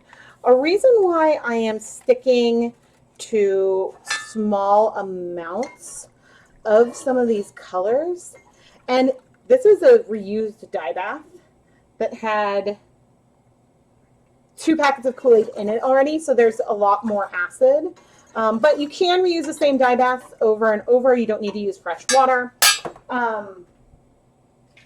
One reason why I'm using not like many packets for each of these colorways is just to show like what you can achieve with limited Kool-Aid packets. Because I know that in order to get, say, 10, 20, to get a lot of pigmentation in there, you need a lot of packets. But depending on the timing, maybe you would do some supplementing. Okay, so this, and I think you guys are still on the stove, so you can't see me making this all pretty. Oh, and it's got the, it's hard to make something pretty, Rebecca, when you've got the zip tie in there. Let me turn off the stove. Stove. There we go. So here are the red speckles. I think ultimately the colors are very similar from the two different types. I don't overwhelmingly feel a big difference, but I am going to take another photo of this. Those bowl plates are my favorite. And I'm going to include this in the recap. Okay, I'll include those pictures in the recap so we can see. But my plan, I don't even know. Oh, good, I am on camera. Right now I have the zip tie in the middle of the palest end. I'm going to move it. And it's not tight, so it's not super hard, but I'm going to move it to about here. And so when we dip dye this colorway, we're going to start here. And so that'll add like another level of variation to it, because we'll have some light speckles at the palest end and some heavy speckles at the palest end. And then the same for the deepest. And so that's something that I like to do. This functionally is almost like dip dyeing twice. It's just one of the times we added speckles. And I'm just waiting for the pot to heat up now. You're so inspired. Oh, thank you. The blue does look a lot, blue number 1 is a fairly bright blue. It's only 9:30. It's 10:30 where I am. So, yes, the replay will be up after the fact, so you can tune in later. And I guess while we wait, and while we're waiting for things to heat up over on the stove, it's a good time to say that if you are new to the channel, or if you've been enjoying my content for a while, please subscribe and turn on notifications. Notifications should mean that YouTube will let you know when I start a new live stream. In addition to dyeing live streams like what we're doing today, I like to do other like unboxings. Like when my knit crate arrives, I will unbox it in a live stream, and well, depending, maybe we'll do some more dyeing with what shows up in that. Because as you know, I'm featured in this month's knit crate, and so I'm very, very excited. Excuse me. And yeah, so just subscribe. But the biggest way that you guys can support the content I'm creating here is by subscribing, liking the videos, commenting on the videos, engaging with them, sharing them with your friends. That is the best way to support everything that is going on over here.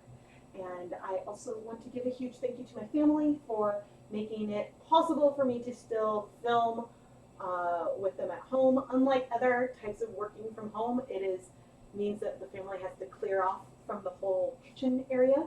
So unlike my spouse, I cannot go into my office and shut the door and work. I need to use the kitchen, which is hard to close off. So I'm very thankful for them for playing upstairs while I do this. Otherwise, I would typically do this while the kids were at school. So there is that.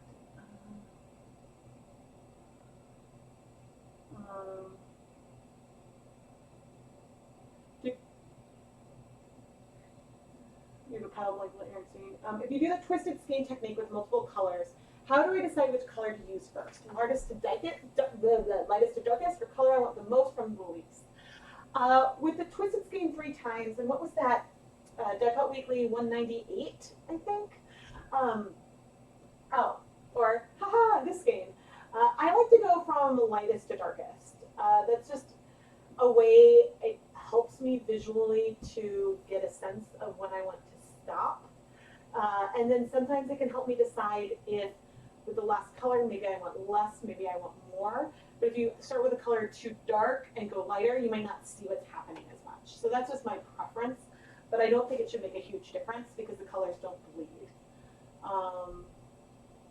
Oh, Molly, I'm so sorry for your loss. Losing a fur baby is so hard.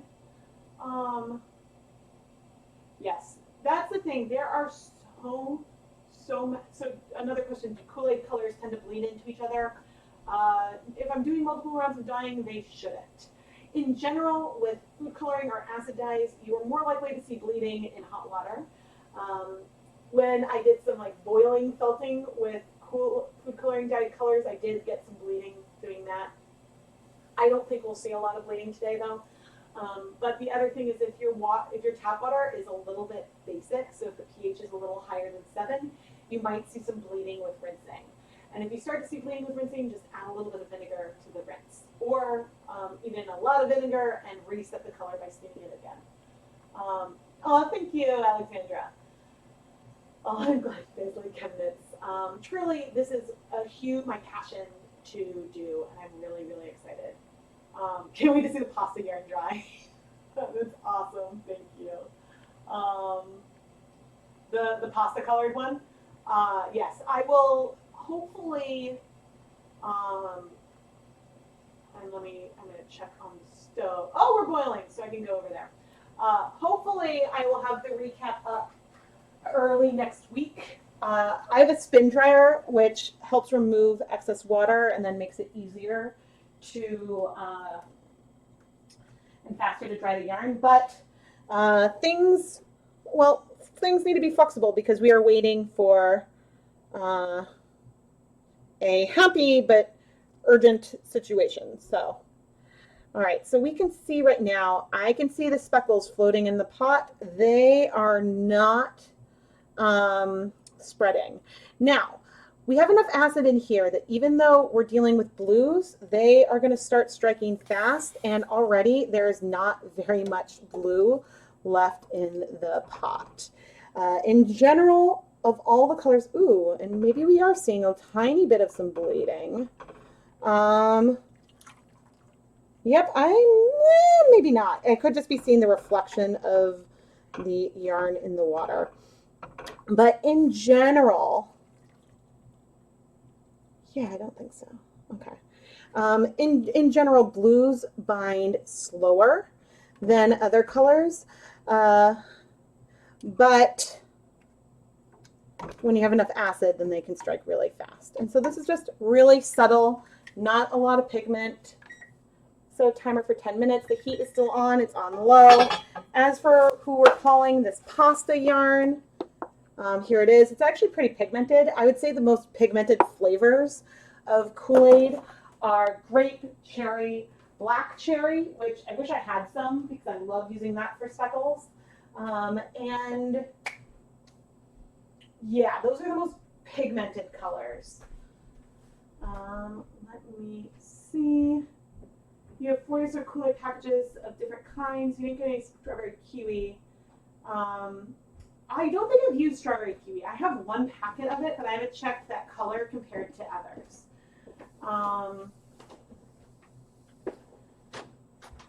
But once more,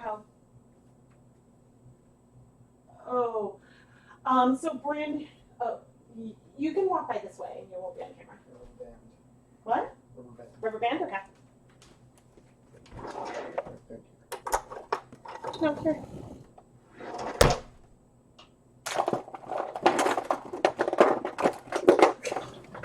Say hi to the people. Where are they? There. Hi, people. Bye, honey. Okay, so Brandy, there's a question. Did I mention once how much Kool-Aid from the actual container to add per cup of water as opposed to the packets? I'm not sure. This is the first time I'm playing with from the container. Supposedly, and let me switch from the stove to the counter. Supposedly, 1 tablespoon of this is used to make 1 8-ounce serving, and 1 packet of Kool-Aid is used to make 1 8-ounce serving. And I measured, the packet is definitely less than a tablespoon. Sorry, a tablespoon of this in 1 packet. It's less than that, but you can see a color difference, so I'm not sure. I haven't done like a real good side-by-side test. And which is something that I would love to do at some point, but I have limited Kool-Aid packets and more yarn that I want to dye. So let's get on to another sparkly one. And I really hope that the counter is what's showing up right now.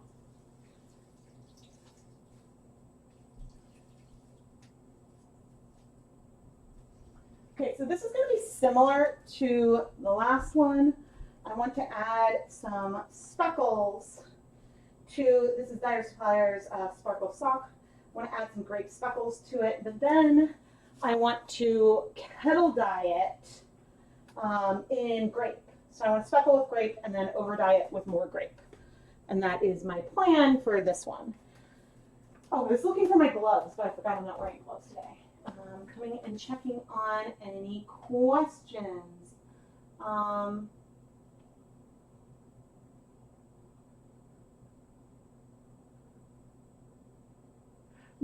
No, one packet of Kool-Aid, my instructions say to use one packet for an 8-ounce serving. Oh, wait, I'm wrong. Oh, I'm wrong, thank you. No, sorry, one packet makes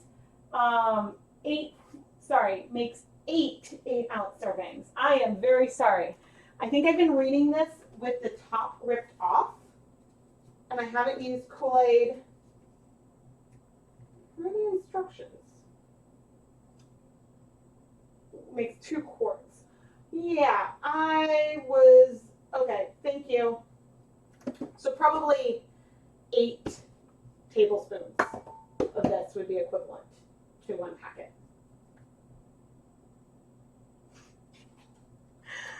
Well, that is something that we can quasi-check.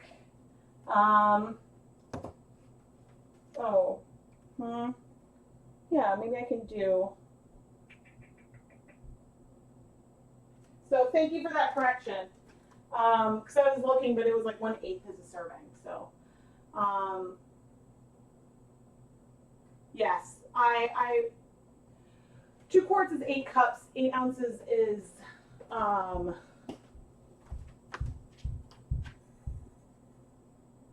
I don't know. I'm blanking on my metrics. Okay, 1 cup is 8 ounces. So yes, I made a mistake. Sorry about that, everyone. I was looking and I was like, there's no way that those have the same amount of pigment. Okay, but let's speckle. Okay, I'm on the right. Let's speckle this, and then we are going to use what's left to over dye it. But first we will be microwaving it to set the color, and maybe we will go ahead and start with some fresh water. But the speckles don't need to be heavy, and by don't need to be heavy, I mean I'm still adding this fairly heavily on, but I'm not worrying about getting like complete coverage.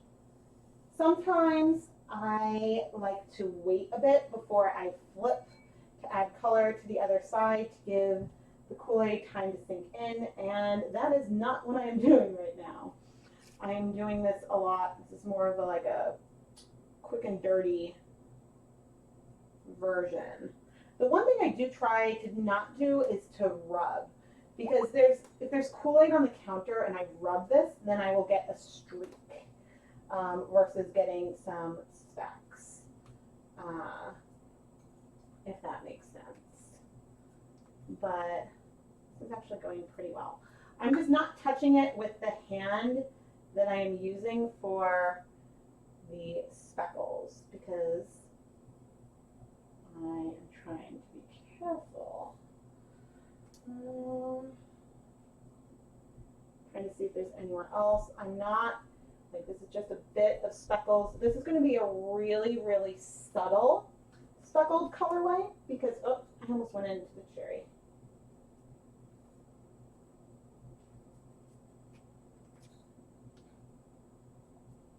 Okay, there.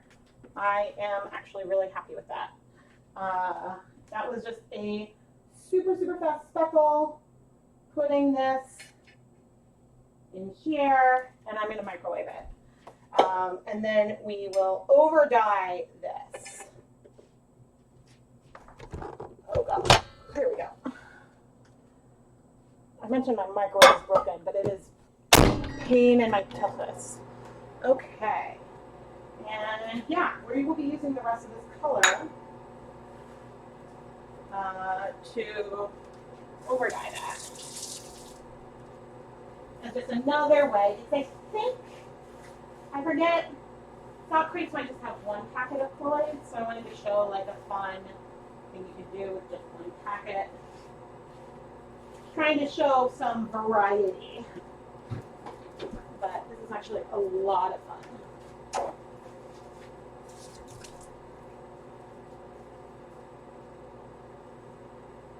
So I have one more bear skein.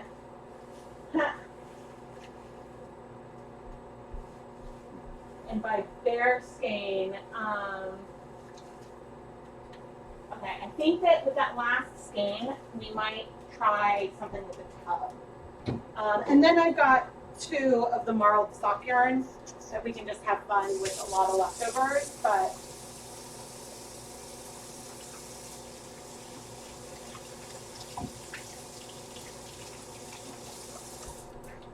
okay.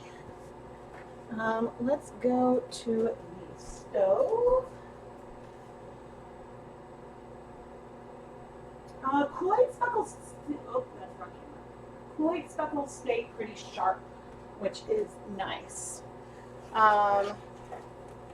Okay, there is our pasta. It's like our chocolate pasta, and that heat was still on. I don't know how long the timer was for. We are going to remove this because our water is clear, and there may have been maybe a little tiny spread, I'm not sure, but we still got super sharp red speckles in here. And I am excited. It's a very like red, white, and blue versus purple kind of colorway. All right. That was 2 minutes. All right, I am going to go ahead and dump. Yes, because I want to bring less acid in. Okay, we've got 8 fresh cups of water right here.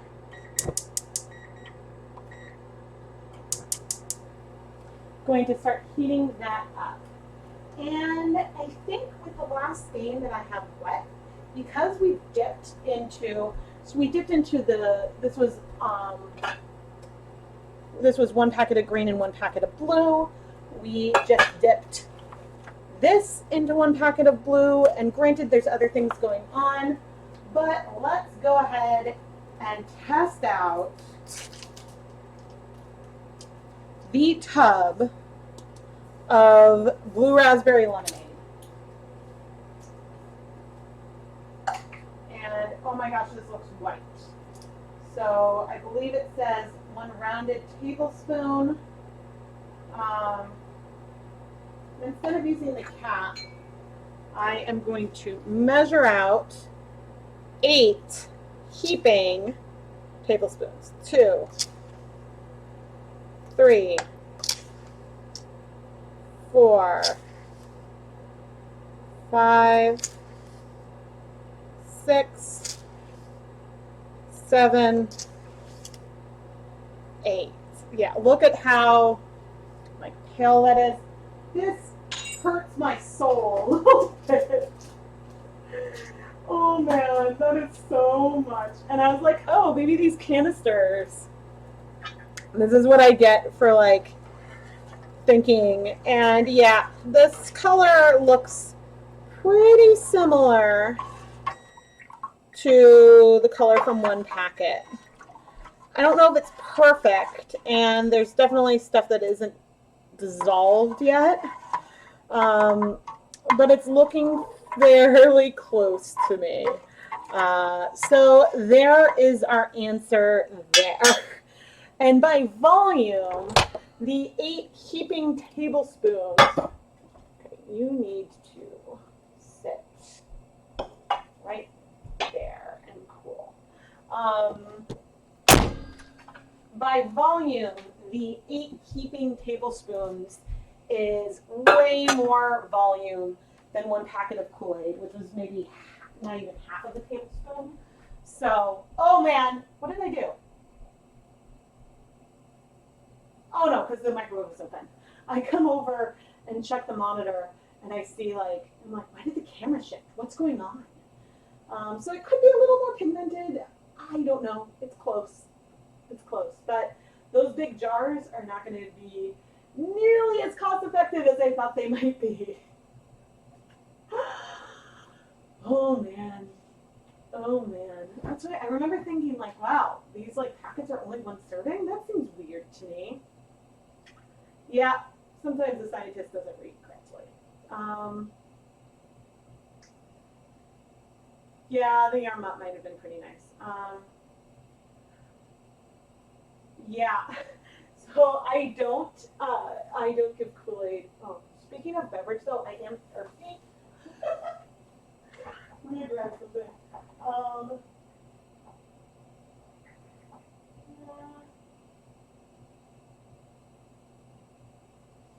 Never mind.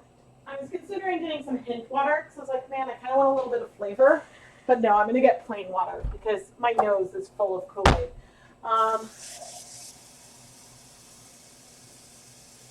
And by that I mean just the smells. My kitchen smells like a popsicle.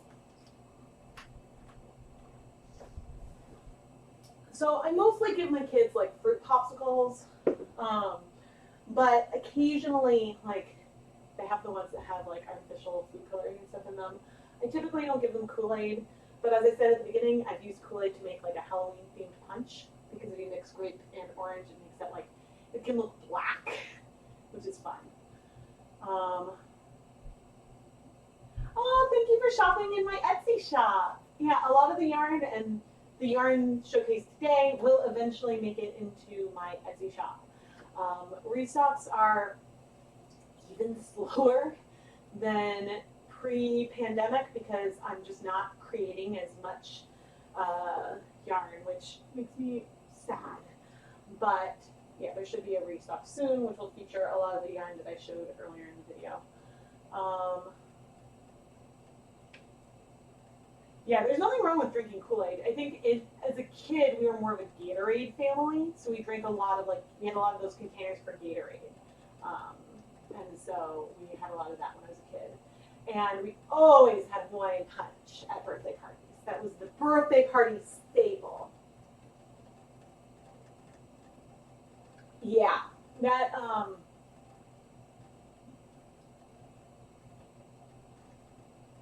but yeah, when I realized it, I was like, wow, there's a lot of pigment in there. And thinking gee, how much pigment is in this candy that we're eating and all that. But I do actually have a playlist of dynamic candy, which is something that started as a joke because it was requested. And so one day after Halloween, I was like, I've got all this candy and I threw it into a pot and it actually worked.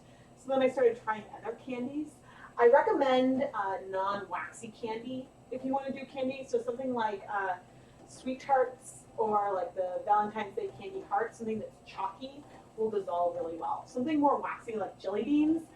So, fun fact, if you heat jelly beans, that wax will sort of melt and then be in the pot and then be on the yarn and then hard to remove. You can remove it, but I recommend avoiding waxy candy.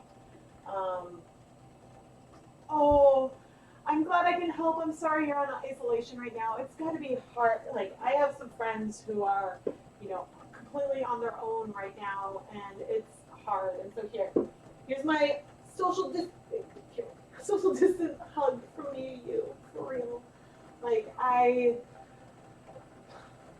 I've talked about it a couple times. This is hard. This is so hard. And please tell me I turned the right burner on. Yes, I did. Okay. This is so hard. And yeah.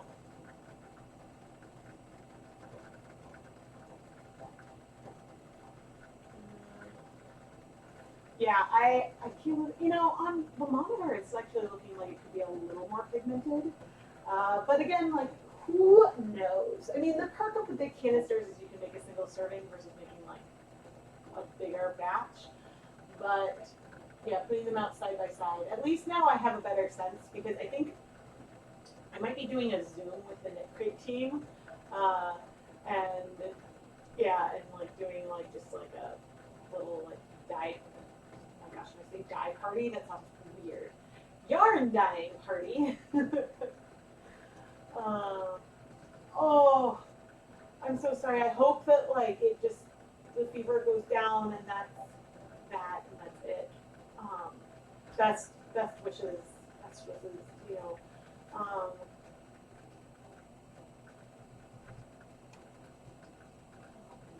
Believe it or not, so some of you on the West Coast, which I know around San Francisco it was 90 yesterday, we had some snow this morning. Yep, just some like flurry, like nothing that stuck. We had some snow, and I'm outside Boston.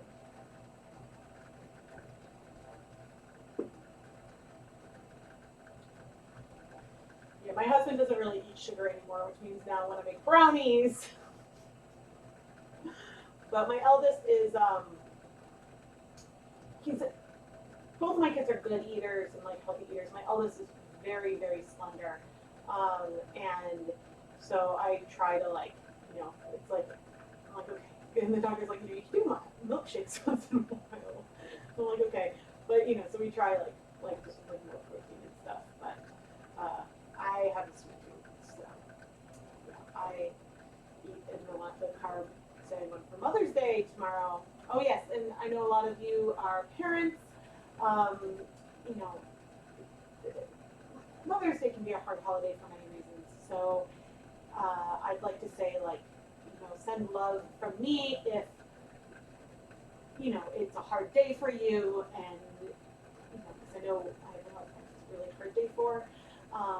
But if, or if you're celebrating, like, my mom sent me a present, and now I'm going to cry probably. She sent me a bunch of soft pretzels, which is really, really sweet. My parents eat no carbs, but it was really sweet. She knows that like this is really hard, and I miss her, and she's like lives 20 minutes from me, and I can't see her, and so it's hard. But anyway, tomorrow, thinking of my carb binge, we're splurging, and we're doing a curbside pickup from like a local bagel place that like is amazing. And so I think they'll even just like pop the trunk and they'll pop it in the trunk for you. But yeah, it'll be the first time we've left the house in a long time. Long time. Oh man. But yeah, I just, again, need to acknowledge that everything right now is so much harder. And I know some of you, are essential workers and are having to work outside the home. Let's see her on, I have someone who works at like a grocery store near me who joins in like a lot of live streams and stuff. And so just, thank you. And like we're trying to stay home so that way we can like limit the number of people out and about for people who don't have the choice to stay home. So yeah, sorry for getting heavy for a moment. I am hoping to plant the garden up. I guess in the comments of the video after, because I don't know if I'll remember to write things down. And I totally was not keeping track of everything that I did to dye all these colors today. But anyway, yeah, let me know if there's any good flowers I should plant that maybe would be a good source of pigment. Because, yeah, I don't know if I'm going to be getting to like Lowe's to pick up plants for the garden this year. My cilantro came back, which is good. And I have chives. Those come back every year, so the chives are happy. And my mint came back. Mint always comes back, but I keep it in a small pot so it doesn't spread. So occasionally I have to replace it. The mint is back this year. And my rhubarb is like gorgeous. So yeah, but I've got some natural dyeing videos coming up. I need to, so tomorrow I got a new hot plate. I think my first hot plate broke, so I've got a flop natural, well, it's not an entire flop, but I've got a flop natural dyeing video, a awesome success, and one that it worked, but wasn't necessarily worth the effort of gathering everything, and so those will all be coming out this summer. Oh, marigolds. How many do you need for pigment? I can totally order marigold seeds, I think. I have my diary here. I can write that down.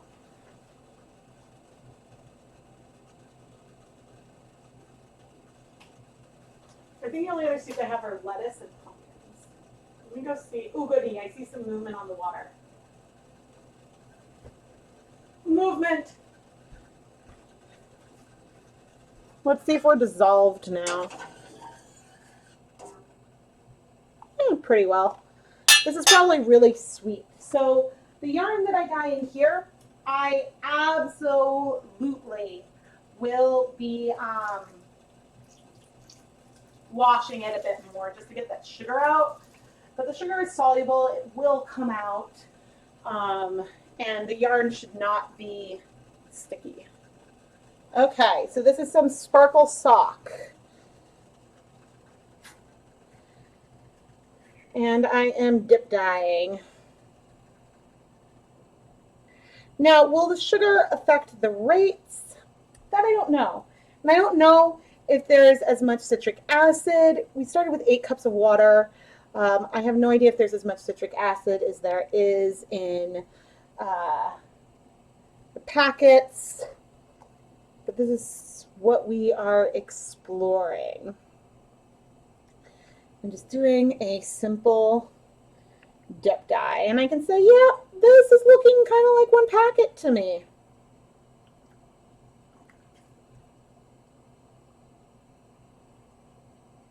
And the colors are still going super, super fast, which is good for blue, especially. So, yeah, this was 8 heaping tablespoons. And maybe it's the tone a little different. It's hard to say because this other one has, it's going to be hard to say because this other skein that we did has the red in there. The tone is maybe similar. But for another contrast, that's the blue raspberry lemonade. And here is with the green apple. So that one is more green, which hopefully you guys could see when I pulled it up. And we are going to get rid, yes, you can start cooling.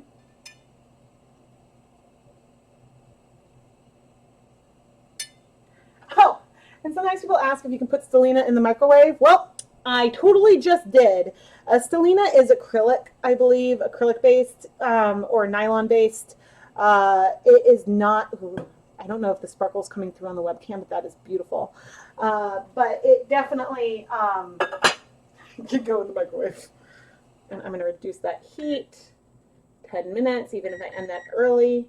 And that has not been swapped yet. I think I do want to swap it. I'm not really going to rinse out the pot or like clean it, but I do want to add just 8 fresh cups of Kool-Aid. And I want it to be cool, I think. So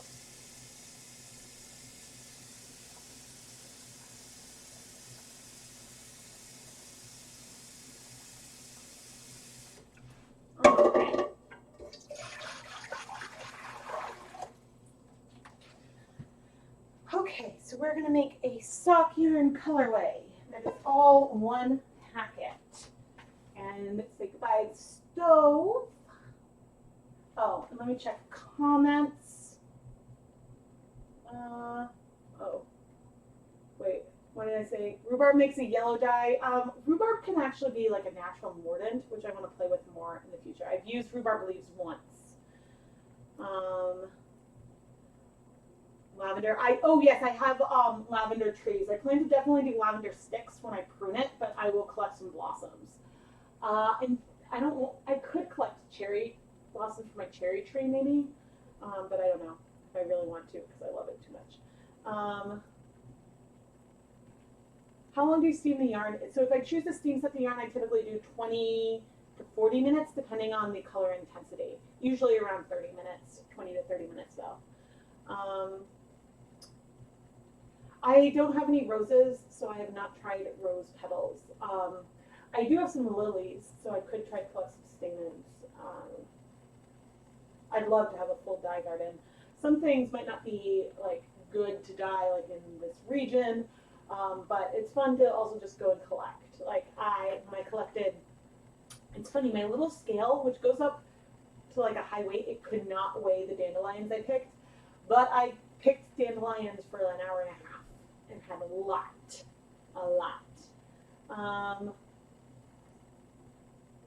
So my guess is that with roses and pink flowers, you're probably not going to get a good like pink or red. I think that a lot of natural dyes, you tend to end up with varying shades of brown and yellow and maybe leaning towards a little bit of green. There certainly are some pigments that you can get reds, but a lot of the natural dye pigments for like reds often are like barks or roots kind of thing. And so it just depends on the stability of the pigment. For example, even if I were to dye yarn, and natural dyeing is a lot like tea dyeing, to be honest, but dyeing with like a fruity herbal tea, a lot of times you'll get a warm toned brown, but it could be a brown. So it would be, but I plan to try a lot over the summer. And as the weather gets nicer, so that way, like, I will dye. Oh no. Oh, I just spilled water all over the floor. This is why not a lot of cups. And by not a lot of cups, I mean that is my, like, saying I'm not allowed. I'm like wiping it up with my sweater, which is not absorbent. Oh no.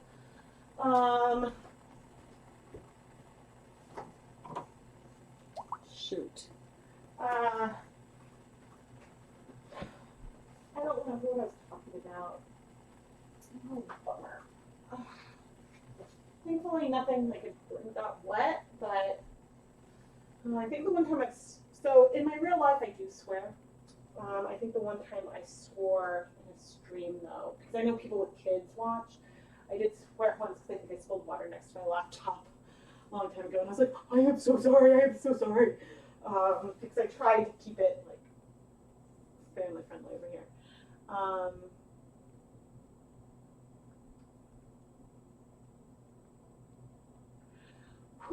Okay, I don't remember what I was just talking about. But let's go and dye some yarn. Oh man, okay. I need to make sure that you guys can see. Good, we are over here. So I have to decide how much of this I want to use. So this is the same grape that we've actually used for a few different projects. I used this to speckle on to our mint green color, and I use this to speckle onto a purple skein. And so I've added just a little bit. I think you guys can still see we've got some powder in there left. And that's because the skein is still warm, but we've got speckles in here. And I want to take a photo of it before I forget. Like a in between.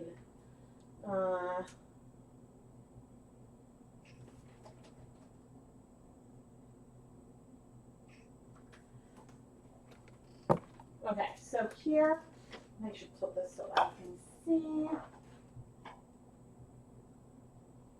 I see a question, have I made any videos with botanical dyes? Yes. There is a natural dyeing playlist. I've used both things that I've collected myself, and then I was sent some abstracts from a US-based farm who sent me their indigo. They also sent me, like a bunch of other stuff. Like did they give me the logwood or did someone else? And I had another kit that had some abstracts. So I think I've got weld, logwood. I don't know if I don't remember which ones I used and which ones I haven't used yet. I've got more. Walnut extract.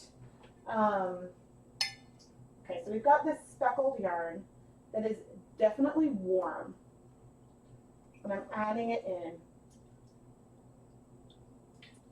And this is just giving it a pastel color. So it's going to be sort of a lavender with some deeper purple speckles, and it'll be really, really subtle. The reason why I put it into this cool bath, generally I don't recommend adding your yarn that is hot. It had cooled so I could comfortably handle it. I don't recommend adding hot water or hot yarn to cool water. But it was cool enough, and this will give us a more even coverage of that background color. If I had added it to a hot dye bath, it would strike fast, sort of like the dip dye colorways we did today. And over to our stove. So I'm not sure if you guys can see, but I'm going to now turn on the heat and start heating that. And,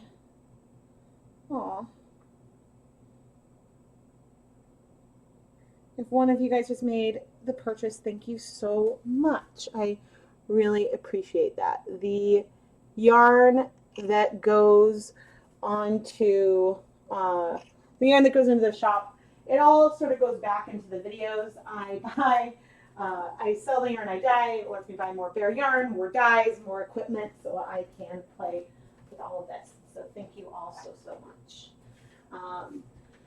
And yes, okay, let's see. So you use 93 grams of dried marigold petals. Okay, since I don't mind giving some spoilers, so I use my forsythia, and those like bushes that have the little yellow flowers. That turned out great. I forget how many grams I used. I did weigh it for the video, and they were mostly dried flowers at the time when I used it. So the flowers dried really well. It was really easy to strip them from the branches. I mostly strip them from branches I'm about to prune. I felt a little bad doing it, but it was very satisfying. The color is a beautiful, beautiful, like deep yellow. The dandelions are the ones that I mentioned earlier that I don't think is necessarily worth the effort. I mean, I harvested I had like handfuls, multiple huge handfuls of dandelions. The color is still a very pretty color. It's more greenish yellow, but compared to like the side-by-side forsythia, which was a lot less effort to collect those blossoms, significantly less effort. Like with dandelions, I was like picking for an hour and a half. Like I went to this field, like sat down and like, sort of scooted across, and I cleared this whole section, and I have pictures of it I'll include in the video. And then, so I cleared the whole section. And then the next day it was covered in blossoms again, because I didn't pick buds, I just picked the open ones. So it was like, yes, I did not make an impact. There's still plenty for the bees. Okay, I am going to turn off the heat of our front pot here, and this one is still heating on medium heat. Yeah, so for the color of dandelions was great, but given things that I can find and gather from my own yard and neighborhood, and I must have, only one person asked me when I was sitting there wearing like a cloth mask, sitting in a field picking dandelion flowers. But I think that I liked the forsythia color better. And so in terms of ease of gathering and ease of like use, the other was easier. Now, if I took the dandelions, they had more greenery with them because I did not separate the petals from the stems, whereas the forsythia had very little greenery in there. They're around, maybe a little from around the bud, but not as much as the dandelion. So I don't know if that made a difference. I haven't tried like dyeing yarn with grass clippings. I kind of want to try that because that's an easy one to harvest, right? But I now have these mesh bags, so it really is like a big tea bag situation that I've been using for some of the natural dyeing. And this year, the mordant technique I used an alum mordant, and I did a cool. This was all done in dedicated dye equipment. I typically do this outside. I did a cool vat mordanting. because it takes the hot plate so long to heat up. And that worked great. So that's a little bit of spoiler knowledge from things coming up.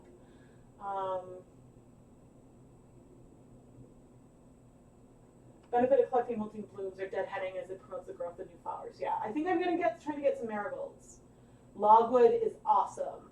That is one where, you know, last summer I did a lot of side by side looking at mordant versus no mordant. And whether or not you need a mordant depends on the type of natural pigment that you're using a lot. So for example, last summer when I looked at dandelions, it didn't make a huge difference. It didn't make a huge difference on some other things I tried.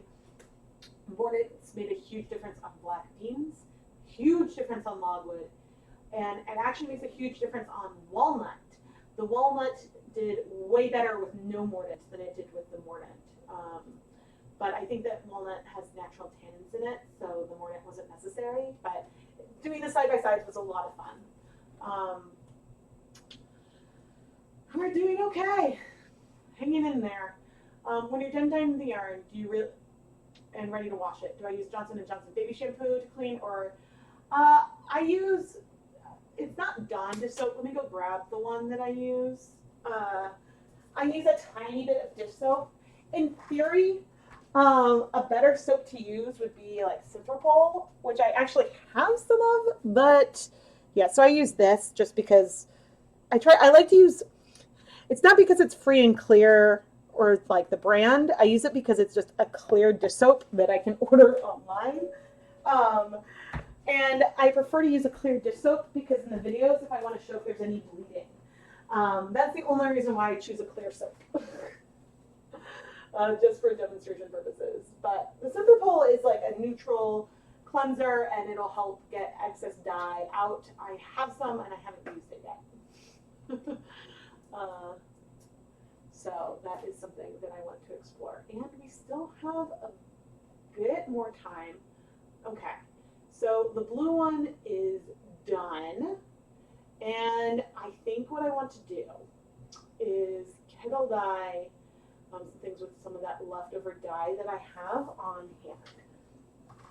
Unfortunately, I don't think I'm going to have time to do like a low immersion. I wanted to bring out my big steam pan and do like a low immersion kind of thing. Maybe I'll try that.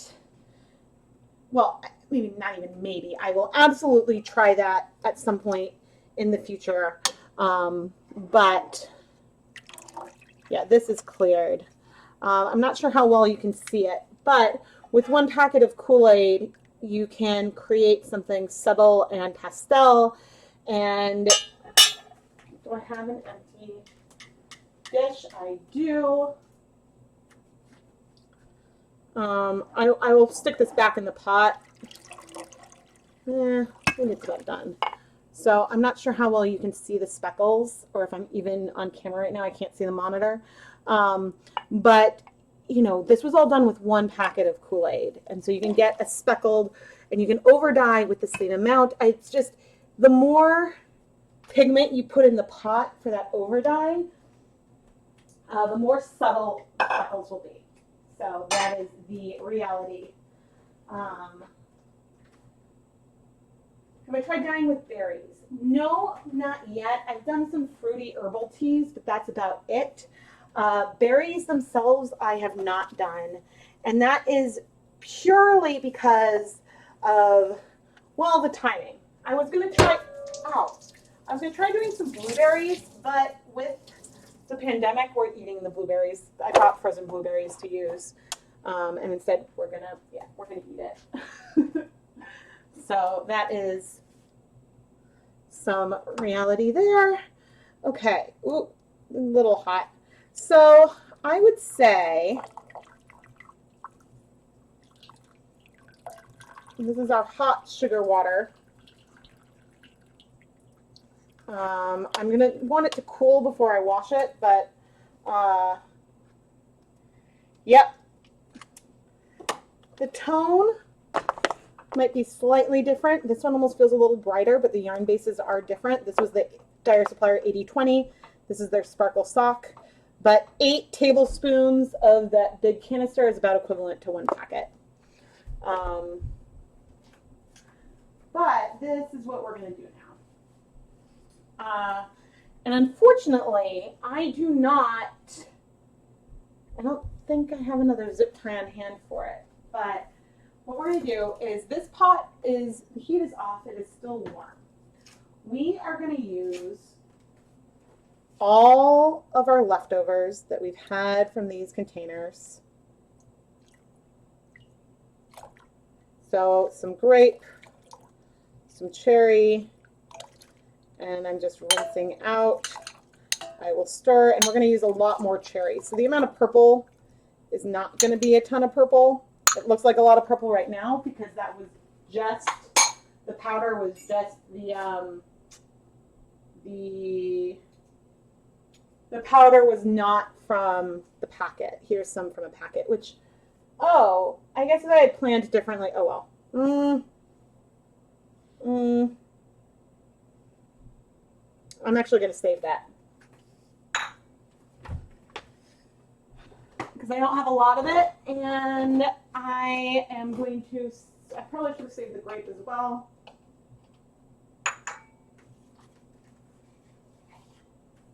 But I put that leftover cherry packet in a little pan, a little thing, and I'm going to save it. Because if I'm doing another demonstration, I want to make sure I have it.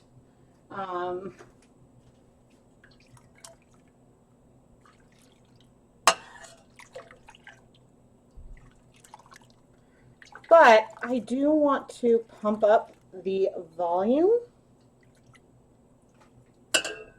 And honestly, this thing is huge. So let's do 1, 2, 3, 4, 5, 6, 7, 8. So far, that's 8. We're going to do 16. So 9, 10, 11, 12, 13, 14, 15, 16. Oh my goodness. That is so much. But really, we probably still only got equivalent of like 3 packets in here. Which is like wild to me. It is so wild. But I did want to bring in the pigmentation because we're going to use the marled stock base in here. So my full-on recommendation, don't buy these canisters. If you want, if you can't find Kool-Aid packets, get liquid food coloring. It is significantly cheaper than the drink mixes. But the drink mixes can provide speckles. So that would be one perk. But it's a nice red, red, red. They're definitely, we're going to let it, it might not be completely dissolved. We're going to add the yarn. And then I will sit down and check on the chat. So the thing that is hard to tell with the marled stock yarn base, and this one is non-superwash. Okay, I just squeezed out some of the liquid, but it is a gray base, and so it is pigmented already. But, oh good, there's enough pigment in here. That's good. And I'm not dip dyeing as much as just slowly adding it. And since this one is not superwash, I want to be a little more careful, but I wanted to show an example of something very pigmented from Kool-Aid, and I think that this will be really pretty. Oh no. Shoot. I totally splashed this. Although I don't see it anymore, so maybe I saved it. The one problem I'm having a lot of pots going on. Okay, the one in the rear, I'm going to turn off. This, I'm going to set a timer for 10 minutes. So one thing I didn't talk about today is that colors strike faster to superwash yarn than non-superwash yarn. Oh, and you can barely see what's going on in the marled pot because it looks so dark. So usually if I'm dyeing something that isn't superwash, it needs more acid and more time and longer on the heat potentially. And so when it comes to speckling, it is a lot harder to get speckles on non-superwash yarn. It just is. The colors don't strike as fast, and so they spread out more. And so this is something that really shows up in my like superwash versus non-superwash videos that I do sometimes. So let me now see if there's any questions. I don't know what laundry bluing is. There's a question, is it possible to dye with laundry bluing? And I don't know what that is, so therefore I don't know, unfortunately. I have not tried sumac. You have a bunch of blueberry bushes in your yard. Oh, that's a nice way to do it. Oh, don't worry. Yeah, so the stream won't go on too much longer.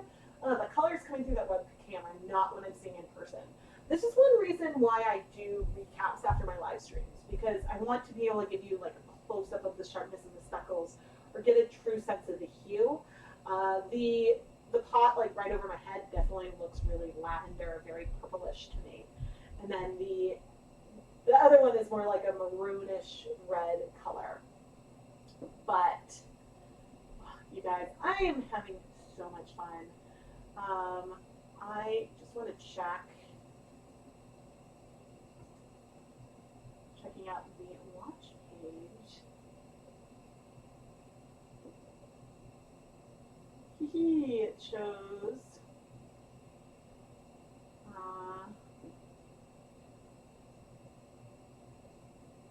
no, stop playing an ad for me. Thank you. I don't need to see the ad. Okay, I was curious what it looked like.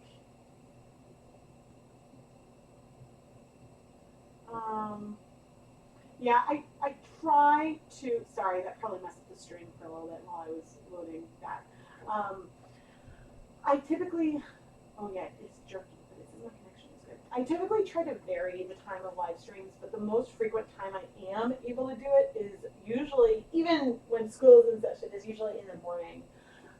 But I'm sort of itching to like do like a good 6-hour dye stream, and one of those mystery color picker things that I like to do. Those are so much fun, but there's just not the time. I can't keep my family out of the kitchen for that long. It's not fair.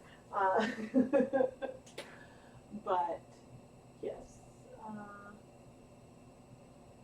Wait, so what's toxic?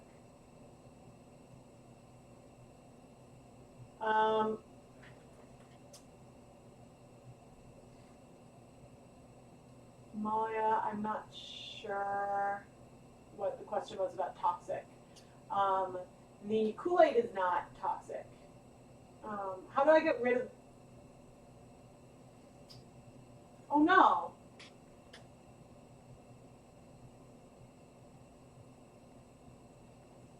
Sorry, I don't know how to stream. Maybe because I tried clicking on the video. Now let me see here on the preview. Oh, it seems to be fine. Oh no. Seems to be fine. Oh, Chrome, stop trying to help me.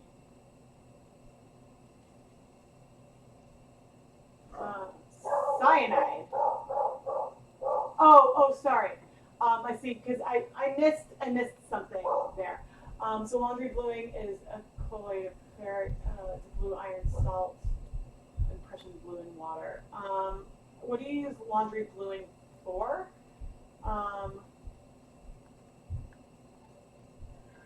Your daughter wanted to know if you ever use mustard and ketchup for dyeing. I have not used mustard and ketchup for dyeing. I have put it in a poll. So I do have a Patreon, and one of the things that I do is patrons get early access to the Die Cut PS series, and they vote for like the theme of the videos. And the polls I give them vary from like dye type to like fiber content to colors and things like that. But occasionally, when it comes to dye type, I put ketchup and mustard in there, and that was at the very bottom of the poll. No one voted for it. So I'll pop it into the poll sometimes. But yeah, that one hasn't. Occasionally it does get requested. It is on my list. So let's see.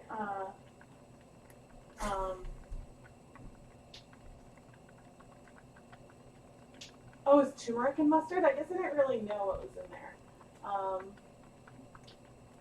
So the laundry beginning improved the appearance of textiles, especially white fabrics. Huh. Oh, so maybe it adds trace blue to counteract the yellow from staining? Huh.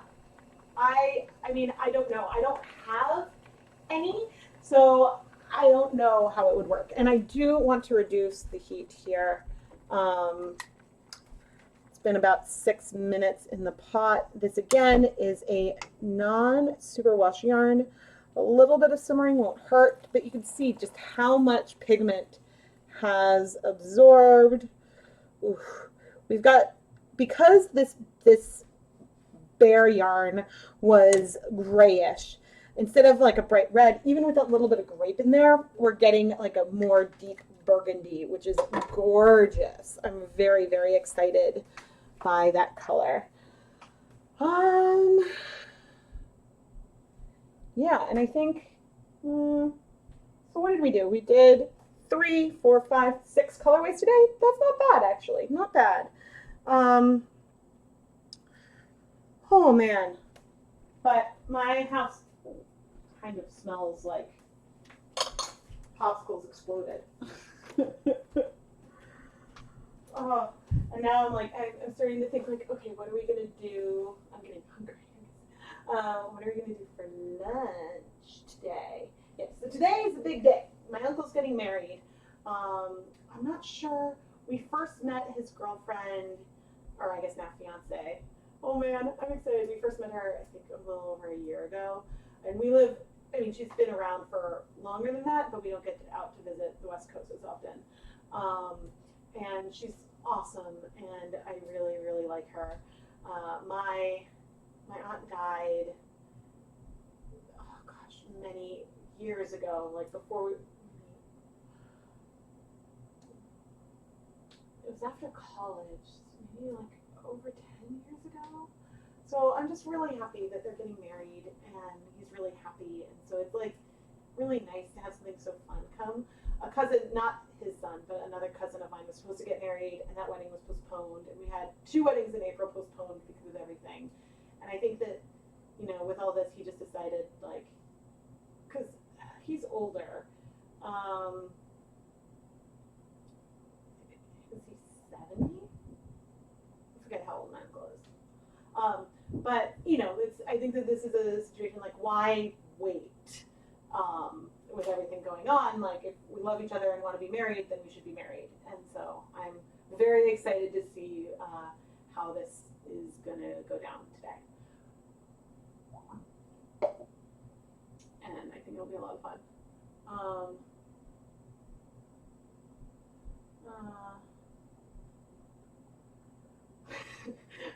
Alexandra, what's funny is that this feels like a short live stream because it's only been 2.5 hours, but I'm excited. So I've only done cotton crochet thread once, and I think I just used Rit dye on it. I think, did I do a couple techniques? Yeah, I think I did a couple different techniques, and I think I did some like painting with brushes. I think I did a dip dyeing, and I forget what the other thing I did was, but I think I used Rit to dye crochet cotton, and it worked well.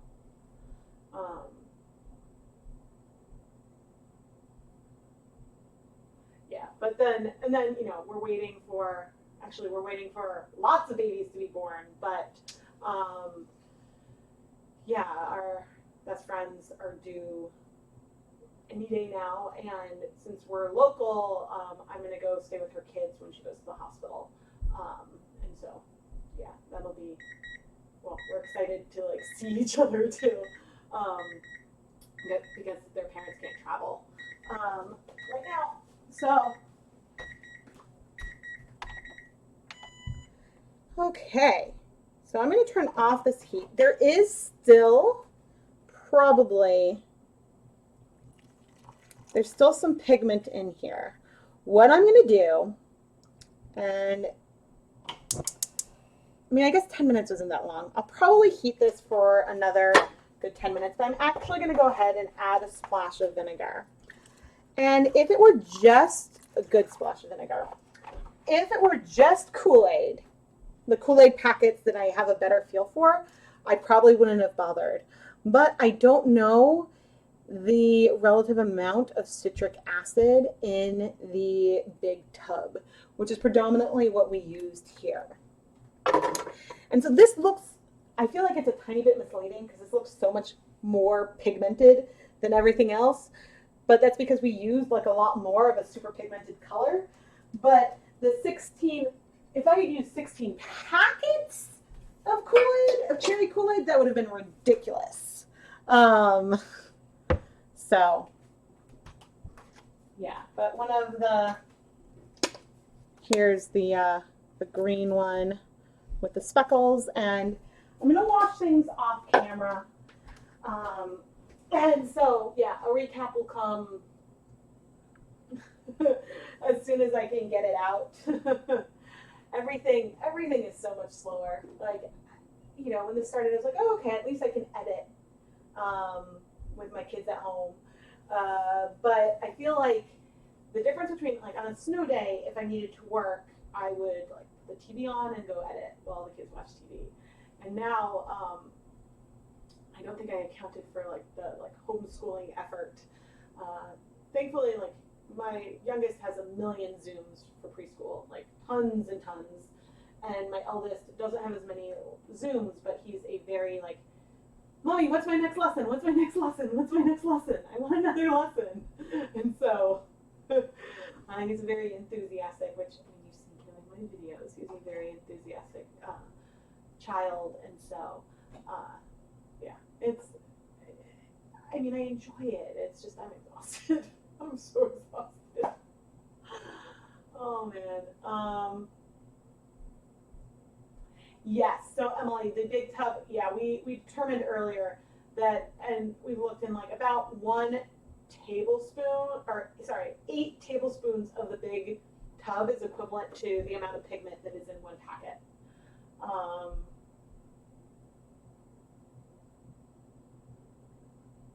Tulip tie-dye is another good option for cotton thread. Yes, I dye like, yeah. Yeah, the unfortunate thing, and the one reason why I don't like cotton, the one reason why I don't like cotton is because the dyes require a lot of rinsing, and that is just from the nature of the type of dye. So with like tie-dye and fiber-reactive dyes, the dyes aren't ever going to clear. The dyes will react with water, and so there's just rinsing involved. A perk of fiber-reactive dyes is that then the dye that's left is permanently bound, so it's not going to leak off or anything like that later on. But my Kool-Aid fingers. Let's see, not so bad for all those colors that we dyed today. I'll put them all up on the screen in a moment. But yeah, so the perks of, oh, it's sunny? Yes, I might get a walk in. The appropriately socially distanced walk just around the neighborhood. Yeah, so sorry, my brain. Oh man, this is why like every once in a while I'm like, I should do a 12-hour stream, or I should try to do a 24-hour stream, but I would get so loopy that I imagine that it's really hard for gamers to do long streams for that too, but there is like a physical exhaustion that comes with this. That's not as much from like a day of dyeing, but because like right now like I'm sitting on the floor or like whatever. Yeah. Yeah, though I've got a t-shirt yarn video coming up, and for that one, I've never used the washing machine, but I used a mesh bag and lots of additional ties, and the t-shirt yarn was so heavy, because there's also 200 grams, it was just so heavy and bulky that I was like, I don't know how I can wash this by hand in any kind of meaningful way, and so I did like do a couple gentle cycles, not even with any soap, through the washing machine. And that worked pretty well. But I don't know if I'd try that for other yarn. It's just I know that I figured the t-shirt yarn could hold up to it. Oh yeah, dyeing yarn is a good, like, it's a fun like experimentation, especially if you have different fiber contents, then you can like try it out and see. And I am totally about to sneeze. Excuse me. So like, is it going to go away? Is the feeling going to go away? Oh, no, it's coming. Allergy season is, like, with all the trees blooming, I am so allergic to tree pollen that it's hard.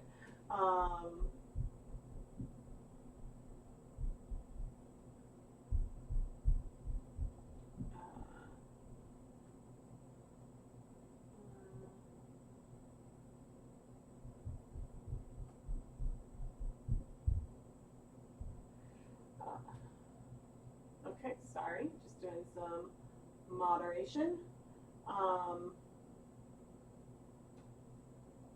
Oh, I'm glad you can watch. So one perk of doing morning streams is that all the people who live further east of me are able to join on. So we've got a viewer from South Africa. I know we've got a lot of people over in Europe. The friends in Australia, it's a lot harder for them to join at a similar time when I can.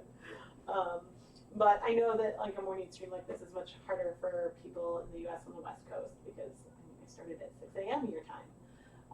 So there is that. But yeah. Oh, I guess I do want to recap the yarn that I did. So I'm going to start wrapping up. But what we're going to do is quickly rinse this.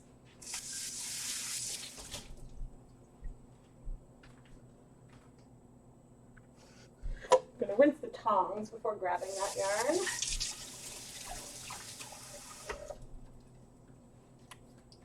So one thing that we did a lot of speckling today, and that was the big thing that was requested. One thing that we did not do today was supplement the Kool-Aid with other types of food coloring. And so I recommend Dye Pot Weekly 35 as a really good place to start with that. So we're still on low heat. There's a bit of pink in there. It's possible that the last bit of pink might not absorb. What I'm going to do here, and I don't know why there wasn't a timer, I'm going to turn off the heat, leave this to cool in the dye pot completely. But all the heat is off, which is good for safety stuff. And we're going to come back to the counter. Okay, goodbye, stove camera. Okay, so today we dyed 6 skeins of yarn. The last one is one that had over 16, I should write that down, probably it had 16 scoops of cherry marled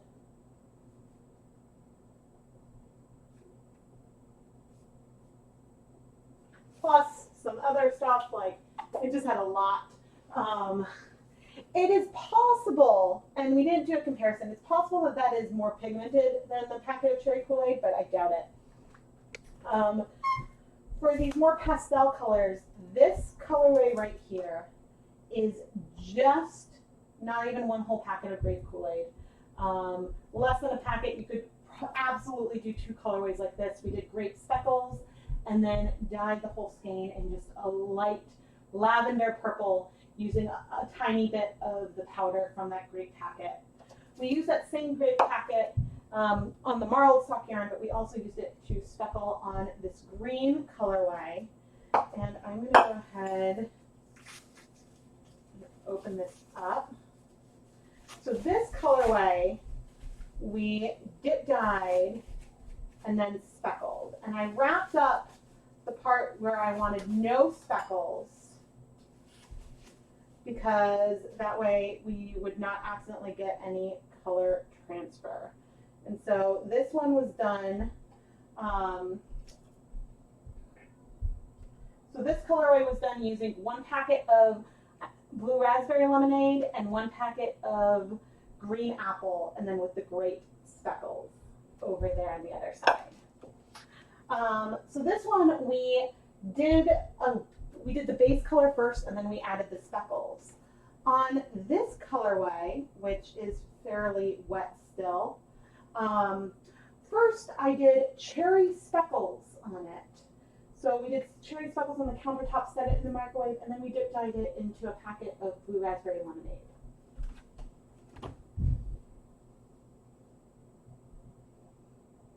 This skein right here, we used 8 tablespoons of the drink mix that had sugar, and I would say that it's pretty close to the amount of pigment that was in 1 packet of Kool-Aid, of the blue raspberry Kool-Aid. So that was just sort of a test to see about the canister and how pigmented it is. And then finally, we've got our chocolate pasta. This brown we created with 1 packet of grape and 1 packet of orange, and we kettle dyed it to show off that you can get a neutral color with Kool-Aid. Now, if you were to mix the powders together, the orange and purple powders for speckling, you wouldn't get brown speckles. You would get a combination of orange and purple speckles. But, yeah, so that's just something to keep in mind. But you could probably do something subtle and do some orange speckles on top of this, and that would be fun and pretty. But anyway, those are the colorways that we created in today's live stream.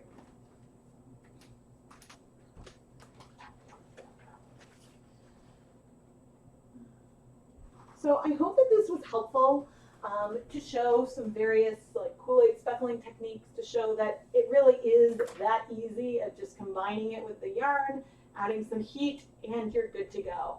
I didn't show up any of the washing, and the colors here unfortunately are showing up not as vibrant as they actually are, but it is so fun. The one thing to keep in mind though is that colors do look less pigmented once they're dry. Things look more pigmented when they're wet. So that's something else to keep in mind. But again, I, showed off, so here is a colorway. This was 1 packet of orange Kool-Aid. This is 1 packet of orange and 1 packet of cherry. So you can get some good, decent, mid-range pigmentation in your colors, dyeing yarn with Kool-Aid. But again, the main things that you need are the artificial food coloring. To dye yarn with food coloring, you need acid. Kool-Aid has citric acid in it, so you don't need any vinegar, but you can always add it if you want.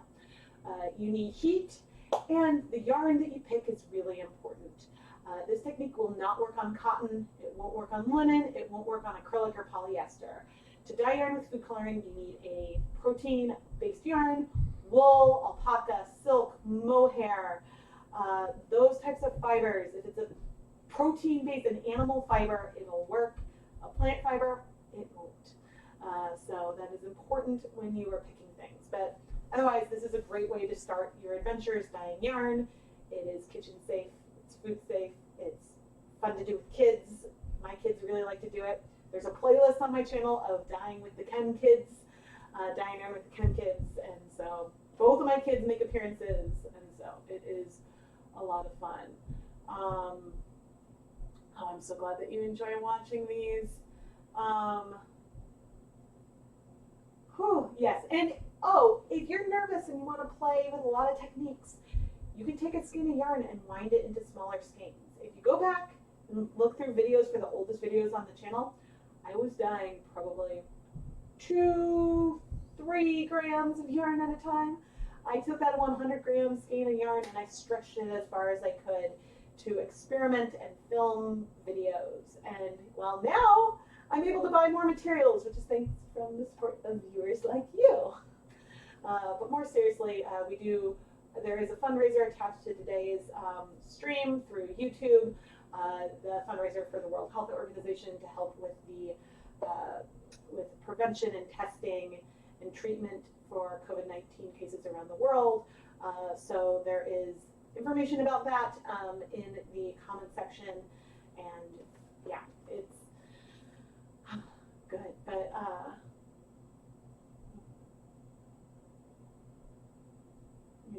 what did I see for a warning? Maybe just use regular food coloring. Oh, oh yeah. Well, so for regular food coloring won't work on cotton or anything either. That's all like there with food coloring is like Kool-Aid is food coloring, like in the same circle. Awesome for having Berry Yard coming. And yeah, I want to give a huge thank you to Knit Crate. It's not like they sponsored the stream or anything. I am an affiliate marketer with them, so I do get commissions for people who use my links and stuff. But they're featuring me in the main Knit Crate, which is huge. I'm sure some of you are watching are new to the Chemnitz Tutorials YouTube channel and are here because of Knit Crate. And thank you so much for tuning in and watching. I am honored to be featured. I'm thrilled to have helped them turn lemons into lemonade when they weren't able to get the shipment of the May yarn they had planned. And so then, we reached out and chatted about, oh, Anonymous, thank you for donating to the fundraiser. Thank you.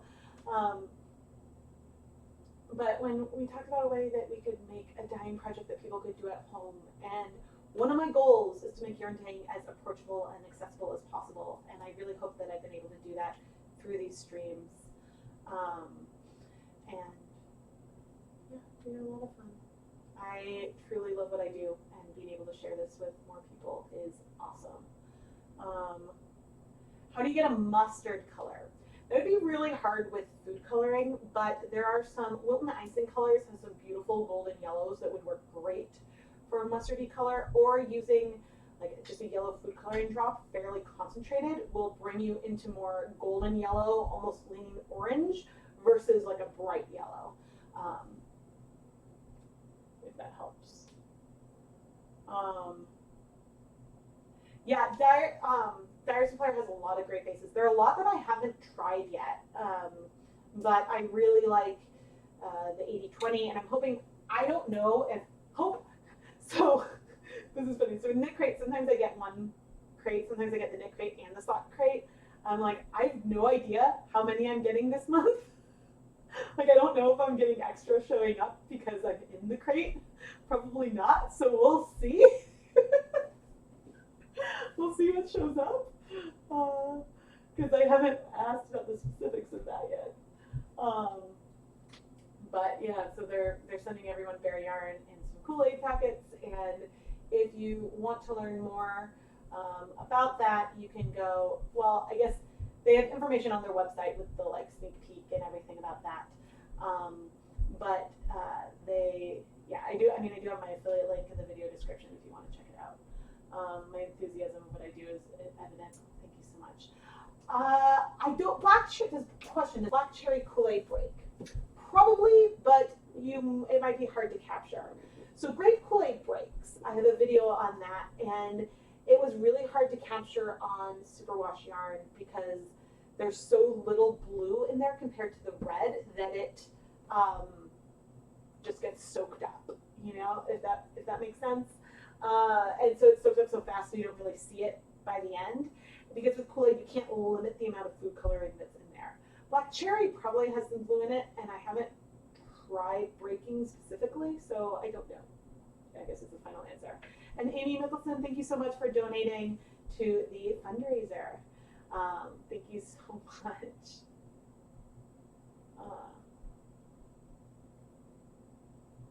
Yeah, I use a lot of different brands of Berry Yarn. I use a lot of, I've done a lot of Dyer Supplier, and I'll just say that there's a lot of Dyer Supplier content that you guys have not seen yet. I'm not sure when, but I've got like a stash of Dyer Supplier yarn that have died. and I've been holding on to a lot of the rest of it just in case it needed it. And so with this collaboration, I'm glad that I had it because then I could use it.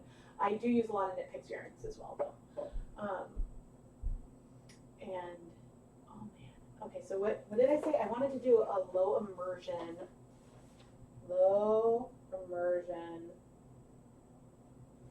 pan with Kool-Aid. That was another thing I said I wanted to do.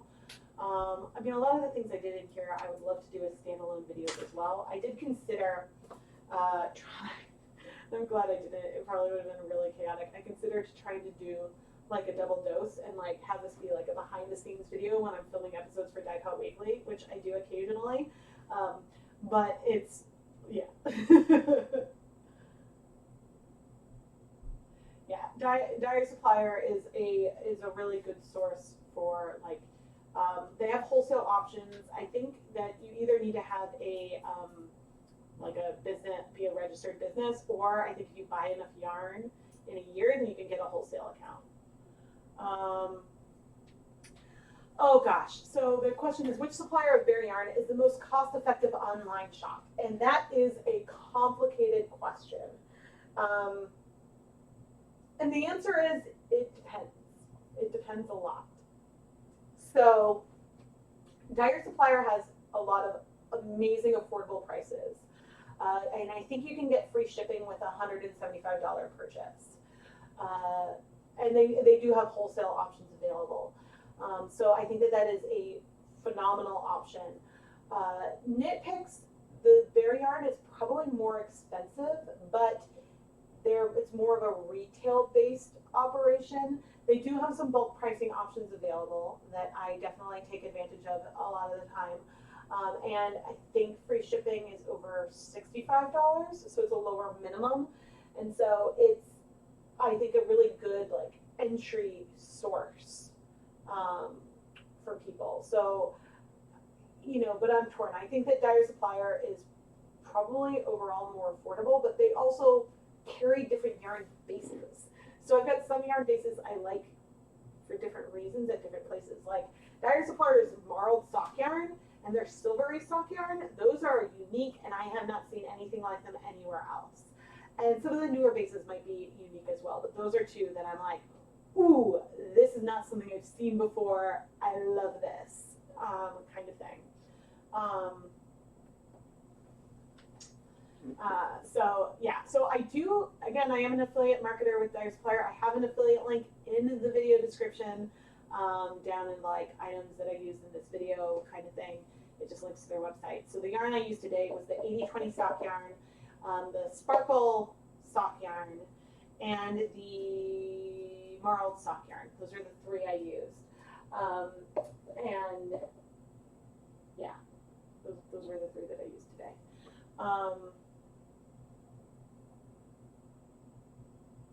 Yeah, the 5-packs are very very affordable, and but yeah, so like, I mean, Knit Picks and Dyer Supplier, so like I do have relationships with both of those companies. I do also order from Wool to Dye For, but I have a wholesale account with them, and that makes it more affordable. I think that it is a lot more expensive as a retail customer.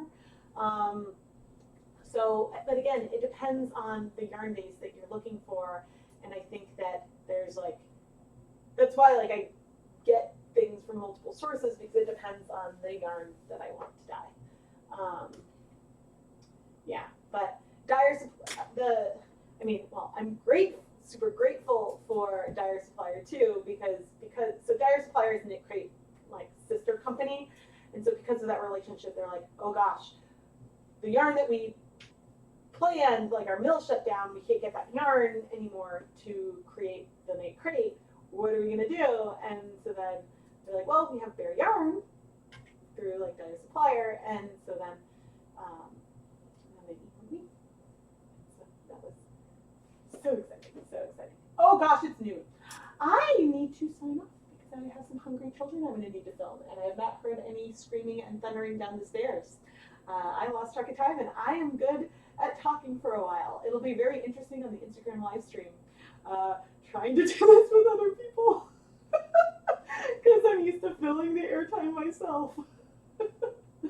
But have I ever spun superwash and regular wool stock yarn together for dyeing? Yep, but there's not a video yet. But yes, I have. And it might be sitting on my desk. But I maybe did it like a long time ago and it just hasn't made it into a video yet. So, the answer is yes. Oh, yeah, thank you guys so much for tuning in. Again, please subscribe, turn on notifications, and, you know, consider, like, consider if you don't want to make a donation to the World Health Organization, but if you're able to maybe make a donation to someplace local that could be helpful in this time. I know that, like, that's something that we're very thankful for many things right now, and so that's something that we're trying to do as a family. And as fun and happy as this is to sort of, like, I don't know, it's a great escape for me too. And I'm just really thankful to have this opportunity and platform to hang out with you and to share a little bit of fun in this time. So anyway, all right, I am signing off for real now. Thank you. I am Rebecca from Cabinets, and thank you so much for watching.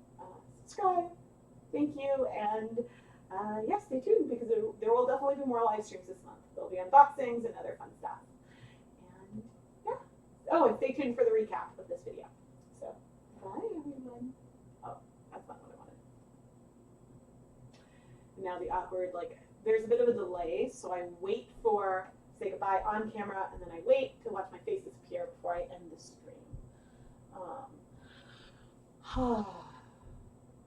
And I hear the thundering starting to come. And goodbye for real in case